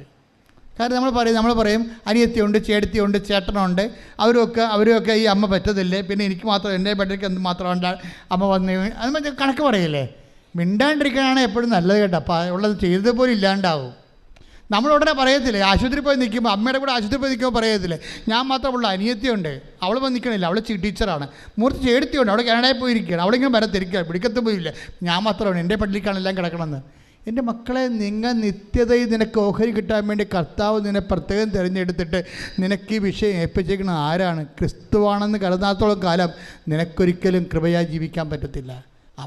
അവരെ ഒരിക്കലും കമ്പയർ ചെയ്യരുത് ഒരു വിഷയത്തിന്. ഇവിടെ എന്താ പ്രശ്നം? ചിലർക്ക് എണ്ണ ഉണ്ട്, ചിലർക്ക് എണ്ണയില്ല, അത്രേ ഉള്ളൂ. ഒരപ്പൻ്റെ അമ്മയുടെ മക്കളായിരിക്കാം. ചിലർക്ക് എണ്ണ കയ്യിലുണ്ടാകാം, ചിലർക്ക് കയ്യിൽ എണ്ണ ഉണ്ടാകത്തില്ല. അതാണ് പ്രശ്നം. അവരെ കുറ്റം പറഞ്ഞ എന്താ കാര്യം? അവരെണ്ണ വാങ്ങാൻ പോയിരിക്കുകയല്ലേ, അപ്പം മണവാളം വരും. പരിപാടി തീർന്നില്ലേ? വായിച്ച് 25:4 മത്തായി സുവിശേഷം. ശ്രദ്ധിക്കട്ടെ. ഹല്ലേലൂയ, ഹല്ലേലൂയ, ഹല്ലേലൂയ, ഹല്ലേലൂയ. 25:4 മത്തായിയുടെ സുവിശേഷം. ഹല്ലേലൂയ, ഹല്ലേലൂയ. മത്തായി 25:4 വിവേകമതികളാകട്ടെ വിളക്കുകളോടൊപ്പം പാത്രങ്ങളിൽ എണ്ണയും എടുത്തിരുന്നു. ഇപ്പൊ വിളക്ക് മാത്രം എടുത്തിട്ട് കാര്യമില്ല. ചില ആൾക്കാർ വചനം മാത്രമുണ്ട്, വിളക്കുണ്ട്, എണ്ണയില്ല. അതാണ് പ്രശ്നം. വിളക്ക് ഈ 10 കന്യകമാരുടെ കയ്യിലും വിളക്കുണ്ടേ. എല്ലാവരും ഈ വിശ്വാസത്തിൽ വിളക്കിൽ തന്നെ വിശ്വസിക്കണത്. പക്ഷേ സംഭവം കത്തത്തില്ല. വചനം കത്തിക്കണമെങ്കിൽ എന്ത് വേണം? എണ്ണ വേണം. അതിനെന്ത് വേണം? മനസ്സലിവ് വേണം. മറ്റാൾ എണ്ണ പെരട്ടിയതിന് മുമ്പ് ഒരു സംഭവം ഉണ്ടായി. അയാൾക്ക് സമരക്കാർ എണ്ണ പെട്ടുന്നുമ്പോൾ എന്താ സംഭവിച്ചത്? മനസ്സലിഞ്ഞ്. അല്ല, ജോസഫ് മതിയിടല്ല എണ്ണ പെരട്ടിയത്. നിങ്ങൾ പല ആൾക്കാർ എണ്ണ പെട്ടണം ഉടമ്പടി എടുത്തതുകൊണ്ടാണ് സൽപ്രവൃത്തി കാണിക്കണത്. അതല്ല, മനസ്സലിയണം. ആരെ പ്രതി? ക്രിസ്തുവിനെ പ്രതി മനസ്സലിയുമ്പോൾ ആണ് അത് ക്രിസ്തുവിൻ്റെ കൃപാവര പ്രവൃത്തിയായിട്ട് മാറണത്. അല്ലെങ്കിൽ അത് ഉടമ്പടി പ്രവൃത്തിയായിട്ട് കേവലമായിട്ട് മാറുകയും ഫ്രൂട്ട്ഫുള്ളായ അല്ലാതെ വരിക സാധ്യതയുണ്ട്. ഇപ്പോൾ ഇവിടെ എന്താ പ്രശ്നം? 10 കന്യകമാരുണ്ടായിരുന്നു. അതിൽ ചിലർ 5 പേര് പാത്രങ്ങളിൽ എണ്ണ എടുത്ത് വേറെ എക്സ്ട്രാ ആയിട്ട് എടുത്തു. ചെറിയ വിളക്ക് മാത്രം കൊണ്ടുവന്നു. പക്ഷേ എന്താ പറയുക, അവസാനം ഷെയർ ചെയ്യാൻ പറ്റത്തില്ല. നീ എൻ്റെ ചേടുത്തിയല്ലേ, നിൻ്റെ സൽപ്രവൃത്തി കുറച്ച് ഇങ്ങോട്ട് തരാൻ പറഞ്ഞാൽ തരാൻ പറ്റത്തില്ല. ആ വിഷയം അത് അവസാനമേ മനസ്സിലാകത്തുള്ളൂ. നീ എൻ്റെ അനിയത്തിയല്ലേ, നമ്മൾ രണ്ട് ഒരു വയറ്റിൽ പെറ്റതല്ലേ, നീ എൻ്റെ ഭർത്താവല്ലേ, നീ എൻ്റെ ഭാര്യയല്ലേ എന്ന് ചോദിച്ചു കഴിഞ്ഞാൽ സൽപ്രവൃത്തികൾക്ക് കൃപ കൈമാറ്റാൻ, അനുഗ്രഹം കൊടുക്കാൻ പറ്റുമായിരിക്കും, കൃപ കൈമാറാൻ പറ്റത്തില്ല. അത് നമ്മൾ ശ്രദ്ധിക്കണം, സൂക്ഷിക്കണം. അല്ലാതെ നിങ്ങൾ വിചാരിക്കും ഞാൻ ഭാര്യ പള്ളിയിൽ പോകണ്ടല്ല, പിന്നെ എനിക്ക് വേണ്ടി കൂടി നീ പ്രാർത്ഥിച്ചാൽ മതി എന്നൊക്കെ പറഞ്ഞാൽ അനുഗ്രഹം ഓക്കെയാണ്, കൃപ ഓക്കെയല്ല. അത് നീ തന്നെ കർത്താവിൻ്റെ നാമത്തെ സ്വീകരിച്ച് ദൈവസ്നേഹത്തോടെ നിൻ്റെ ആത്മാവിൽ നീ ചെയ്യേണ്ട കാര്യങ്ങളാണ്. അവിടെ പങ്കുകാരില്ല. അതാണ് പറയണത്. ആ കന്യകമാരോട് പറയുന്നത് കേട്ടല്ലേ, ഞങ്ങൾ തരത്തില്ല, തന്നിട്ടും കാര്യമില്ല. കാര്യം എന്താ? ഞങ്ങൾക്ക് നിങ്ങൾക്ക് തികയാതെ വരും. തറ്റും. പക്ഷേ കൃപയ്ക്കൊരു പ്രശ്നമുള്ളതെന്ന് വെച്ച് കഴിഞ്ഞാൽ അത് തികയാതെ വരാനുള്ള സാധ്യതയുണ്ട് എന്നാണ്. അതുകൊണ്ടാണ് അത് കൈമാറ്റം ചെയ്യാൻ പറ്റാത്തത്. കൃപ കൈമാറ്റം ചെയ്യാൻ പറ്റത്തില്ല. അത് വളരെ സീരിയസ് ആയിട്ട് മനസ്സിലാക്കേണ്ട വിഷയമാണ്. അതുകൊണ്ട് നീ 10 പത്രം കൂടുതൽ കൊടുത്താൽ അതിൻ്റെ കർത്താവിൻ്റെ നാമത്തിലാണ് കൊടുത്തിരിക്കണമെങ്കിൽ അതിൻ്റെ കൃപ നിനക്കാണ് ലഭിക്കണത്. അതുകൊണ്ട് ഇവിടെ വെച്ച് നീ കൃപയുടെ കോടീശ്വരനാകാൻ നോക്കണം. കാര്യം കഠിന വചനങ്ങളാണ് ചെയ്യുമ്പോഴാണ് അതിലാണ് കൂടുതൽ കൃപ അടങ്ങിയിരിക്കുന്നത്. അതിൻ്റെല്ലാം നിത്യതയാണ് ഉദ്ദേശിക്കുന്നത്. കർത്താവ് നിത്യതയെക്കുറിച്ച് പറയുമ്പോൾ ഇപ്പോൾ എന്താ പ്രശ്നം? അതായത് ഇവർക്ക് എന്നാ പറ്റിയത് ഈ കന്യകമാർക്ക്? മണവാളൻ വരാൻ വൈകി, ഉറക്കം വരികയാൽ കന്യകമാർ കിടന്നുറങ്ങി. അർദ്ധരാത്രിയിൽ ഇതാ മണവാളൻ പുറത്തു വന്ന് അവനെ എതിരേൽക്കുവിനെന്ന് ആർപ്പുവിളിയുണ്ടായി. പക്ഷേ കന്യകമാർ എഴുന്നേറ്റപ്പോൾ കുറേ പേർക്ക് എണ്ണയില്ല. അത് പിന്നെ അവരുടനെ വാതിൽ അടക്കപ്പെടുകയാണ്. കർത്താവ് നിത്യതയുടെ കാര്യം പറയുമ്പോഴാണ് ഇതില്ല, അവസാനം പറയുന്ന ഭാഗമാണ് ഇതില്ല. കർത്താവിൻ്റെ ഈ യാത്രയുടെ ഈ മാനുഷികമായ അവതാര യാത്ര അവസാനിക്കണ മുമ്പ് ലാസ്റ്റ് പറയുന്ന ഭാഗങ്ങളാണ് മത്തായി 25 കൊണ്ടൊന്ന് ചേർത്തിരിക്കുന്നത്. ഇവിടുത്തെ മണവാളനല്ല ഈശോയാണ്. വരാൻ പോരണ വൈകണതെല്ലാം അവൻ്റെ 2ാം വരവുമായിട്ട് ബന്ധപ്പെട്ട കാര്യങ്ങളാണ് പറയണം. മുഴുവനും കഥകളിലൂടെ പറയണമെന്നേ ഉള്ളൂ. അപ്പോഴൊരു കാര്യം, മണവാളൻ വരാൻ വൈകിയെന്ന് കഥ പറയുന്നുണ്ട്. സെൻറ്റ് പോളിനൊക്കെ പറഞ്ഞ അബദ്ധം, ഇത്തിരി കൂടി പരിശുദ്ധാത്മാവ് ഉണ്ടായിട്ടെങ്കിലേ കർത്താവ് വരാൻ വൈകുമെന്ന് മനസ്സിലാകുമായിരുന്നു. ശരിക്കും അവരിപ്പോൾ വരുമെന്ന് പറഞ്ഞുകൊണ്ട് ആദ്യകാലങ്ങളിരുന്ന് ഇപ്പോൾ വരും കർത്താവ്, ഇപ്പോൾ വരുമെന്ന് പറഞ്ഞു. അതിൻ്റെ വചനങ്ങളുണ്ട്, ഇപ്പോൾ വരുന്നത്. പക്ഷേ വരാൻ വൈകുമെന്ന് കർത്താവ് തന്നെ പറഞ്ഞിട്ടുണ്ട്. 10:25 മണവാള ഇപ്പോൾ ഈ നമ്മൾ ഇമ്മീഡിയറ്റ് പരൂസ്യ എന്നും പറഞ്ഞ ആദിമസഭയെ കുറേ കാലം വിശ്വസിച്ചതാണ്. അതായത് ഇപ്പം കർത്താവ് വരുമെന്ന്. പക്ഷേ കർത്താവ് തന്നെ പറഞ്ഞിട്ടുണ്ട് മണവാളൻ വരാൻ വൈകും. അതാണ് മണവാളനെ കൊടുത്തിരിക്കുന്ന കാര്യം. അപ്പോൾ എന്നാ പറ്റിയിരിക്കണത്? എത്ര വൈകിയാലും നമ്മുടെ കയ്യിൽ എന്തുണ്ടാകണം? കൃപയുണ്ടാകണം. നമ്മുടെ കയ്യിൽ കൃപയുണ്ടാകണം. നമുക്ക് കൃപാവര പ്രവൃത്തികൾ ഉണ്ടാകണം. അതുകൊണ്ട് എന്താണ്? ജാഗ്രതയുണ്ടാകണം ഈ വിഷയത്തിൽ. ഉടമ്പടി നിങ്ങളെ ഉയർത്തണം അങ്ങനെയാണ്. പക്ഷെ ചെയ്യുന്ന പ്രവൃത്തികൾ ദൈവസംഘത്തോടെ ചെയ്യണമെന്നാണ് ഇത്രയും നേരം പറഞ്ഞതിൻ്റെ ചുരുക്കം. ശ്രദ്ധിക്കട്ടെ. ഹല്ലേലൂയ, ഹല്ലേലൂയ, ഹല്ലേലൂയ, ഹല്ലേലൂയ, ഹല്ലേലൂയ, യേശുവേ നന്ദി, ഹല്ലേലൂയ, ഹല്ലേലൂയ, ഇവരെ ചെയ്യുവാൻ നിലനിൽപ്പിന്റെ വരം നൽകി ഈ ആരാധനയിലൂടെ ഞങ്ങൾ അഭിഷേകം ചെയ്യണമേ. ഹല്ലേലൂയ. എല്ലാവരും എഴുന്നേൽക്കുക. അച്ഛൻ പ്രാർത്ഥിക്കുമ്പോൾ വിശ്വാസത്തോടെയും സന്തോഷത്തോടെയും പ്രാർത്ഥിച്ചുകൊണ്ട് സ്തുതിച്ചുകൊണ്ടിരിക്കണം. ഈ സമയം ഒരു വല്ലാത്ത സമയമാണ്. കർത്താവിൻ്റെ കൃപ അനേകം മക്കളിലേക്ക്, എല്ലാ രാജ്യങ്ങളിലേക്കും കർത്താവ് തന്നെ വിളിച്ചപേക്ഷിക്കുന്നവരെ സഹായിക്കുന്ന കൃപയാണ്. അത്തരം സാക്ഷ്യങ്ങൾ നമ്മൾ ഒത്തിരി കേട്ടിട്ടുണ്ട്. ആരാധന നടക്കുന്ന സമയം, അമ്മ മാതാവ് ജീവനോടെ പ്രത്യക്ഷപ്പെട്ട സമയം,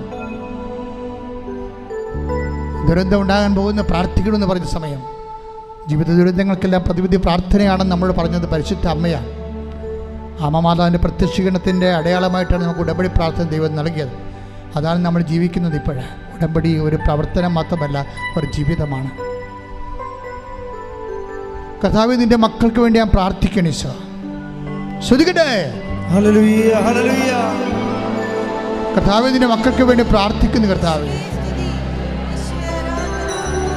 കർത്താവേ, നിൻ്റെ വിശുദ്ധ പൗരോഹിത്യത്തെ മഹത്വപ്പെടുത്തണം. കർത്താവേ, കർത്താവേ, സഭയിലുള്ള സാന്നിധ്യം പ്രകടമാക്കണം. കർത്താവേ, കർത്താവേ, നിന്റെ തിരുമുറ വാർന്ന വലതുകരം, ആണിപ്പഴുതാർന്ന അത്ഭുതകരം ഓരോ മകൻ്റെ മേലും മകളുടെ മേലും ഇപ്പോൾ വെക്കണമെന്ന് പ്രാർത്ഥിക്കുന്നു. കർത്താവേ, അടിപ്പിണർ പോലെ, വൈദ്യാഘാതം പോലെ, ദൈവിക ശക്തി ഉച്ചമുതൽ ഉള്ളംകാലം വരെ കർത്താവിന്റെ രക്തം പടരട്ടെ. എല്ലാ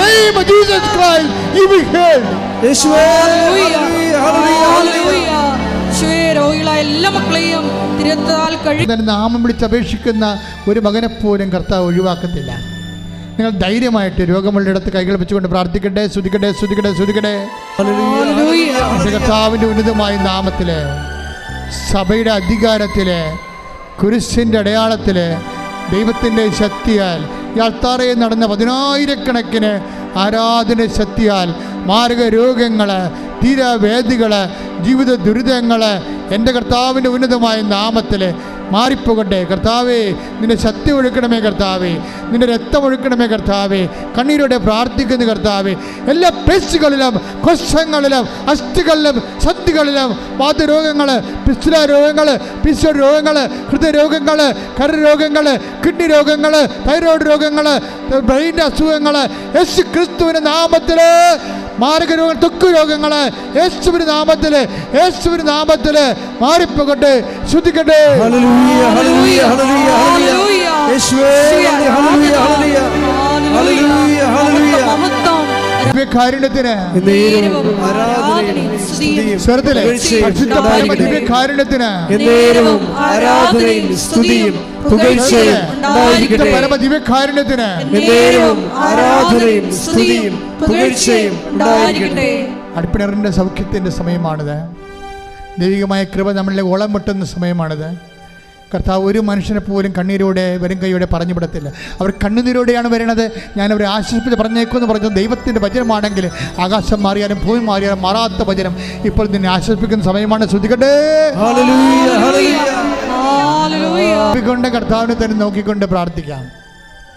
ഇപ്പോൾ നമ്മൾ പ്രാർത്ഥിക്കാൻ പോകുന്ന വിഷയങ്ങൾ, വിവാഹം ഒത്തുവരാത്ത മക്കൾ, കൈകൾ കുപ്പി കണ്ണുകൾ തുറന്ന് കർത്താവിനെ നോക്കിക്കൊണ്ട് മനസ്സിൽ പ്രാർത്ഥിച്ചുകൊണ്ടിരിക്കുക. ഇപ്പോൾ നമ്മൾ പ്രാർത്ഥിക്കാൻ പോകുന്ന വിഷയങ്ങൾ, വിവാഹം ഒത്തുവരാത്ത മക്കൾ, കുഞ്ഞുങ്ങളില്ലാത്ത ദമ്പതികൾ, പരസ്പരം വിഘടിച്ച് വഴക്കിട്ട് അകന്നുപോയി കോടതി കേസാകാൻ പോകുന്ന ദമ്പതികൾ, ജോലിയില്ലാത്തവർ, വീടില്ലാത്തവർ, വീട് സ്ഥലവുമില്ലാത്തവർ, മക്കൾ വിദേശങ്ങൾ പഠിക്കാൻ പോയിട്ട് അവർക്ക് അവിടെ പരീക്ഷ എഴുതാൻ പറ്റാതെ നിൽക്കുന്നവർ, അവർക്ക് ജോലി കിട്ടാത്തവർ, PR കിട്ടാത്തവർ, അവർക്ക് വാടക വീട് പോലും കിട്ടാതെ അലയുകയും ഇപ്പോഴും ഇവിടുന്ന് പൈസ അയച്ചു കൊടുത്തുകൊണ്ടിരിക്കുന്നവർ, നാട്ടിൽ ജോലിയില്ലാതെ വിഷമിക്കുന്നവർ, വളരെ സാമ്പത്തികമായ തകർച്ചകളിലൂടെ കടന്നു പോകുന്നവർ, സ്ഥലം വിൽക്കാനുള്ളവരെ, വിൽക്കാൻ പറ്റാത്തവർ, വിൽക്കാനോ രക്ഷപ്പെടാനോ വീടും സ്ഥലവും പോലും ഇല്ലാത്തവർ, എല്ലാം കൊണ്ടും തകർന്ന് തരിപ്പണമായി ഞെരിഞ്ഞമരുന്നവർ, മാതാവേ, അമ്മ മാതാവേ, ജീവനോടെ പ്രത്യക്ഷപ്പെട്ട ഉടമ്പടി നൽകിയ അമ്മ, പരിശുദ്ധ അമ്മ ദേവമാതാവേ, ഈശോയുടെ ജീവനോടെ പ്രത്യക്ഷപ്പെട്ടുകൊണ്ടിരിക്കുന്ന ഈ നിമിഷങ്ങളിൽ ഞങ്ങളുടെ മക്കൾക്ക് വേണ്ടി കണ്ണീരോടെ പ്രാർത്ഥിക്കുന്ന എന്തെല്ലാം വിധത്തിൽ ആരെല്ലാം ഏതെല്ലാം വേദന അനുഭവിക്കുന്നവ സഹായിക്കാൻ ഒരു മനുഷ്യൻ പോലും ഇല്ലാത്ത അവസ്ഥകൾ ദൈവത്തിൻ്റെ കരുണ, അമ്മയുടെ പ്രത്യേക കാരുണ്യമാധ്യത്തോടെ യേശു നാമത്തിൽ നിന്നെ വിടുതൽ പ്രാപിക്കുകയും സൗഖ്യപ്പെടുകയും ചെയ്യട്ടെ. ശ്രദ്ധിക്കട്ടെ.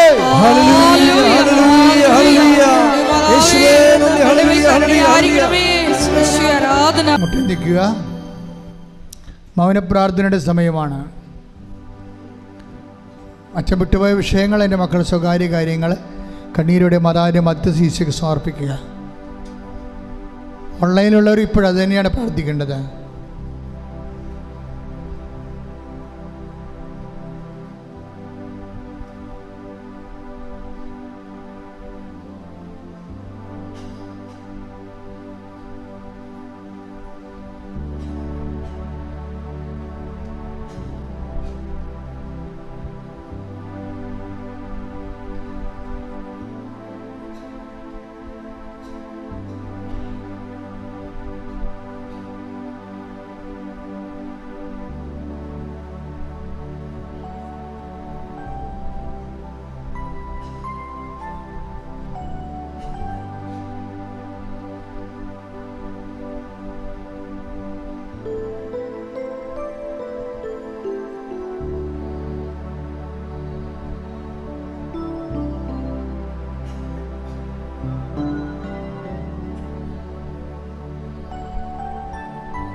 പരിശുദ്ധ പരമമാ ദിവ്യകാരുണ്യമേ ഇന്നുമെന്നും അങ്ങേക്കാരാധന പരിശുദ്ധ പരമമാ ദിവ്യകാരുണ്യമേ ഇന്നുമെന്നും അങ്ങേയ്ക്കാരാധന. പരിശുദ്ധ പരമമാ ദിവ്യകാരുണ്യമേ ഇന്നുമെന്നും അങ്ങേയ്ക്കാരാധന.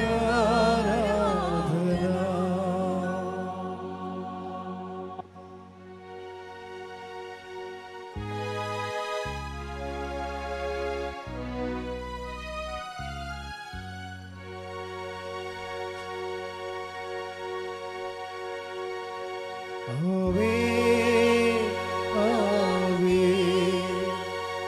ആവേ മരിയ ആവേ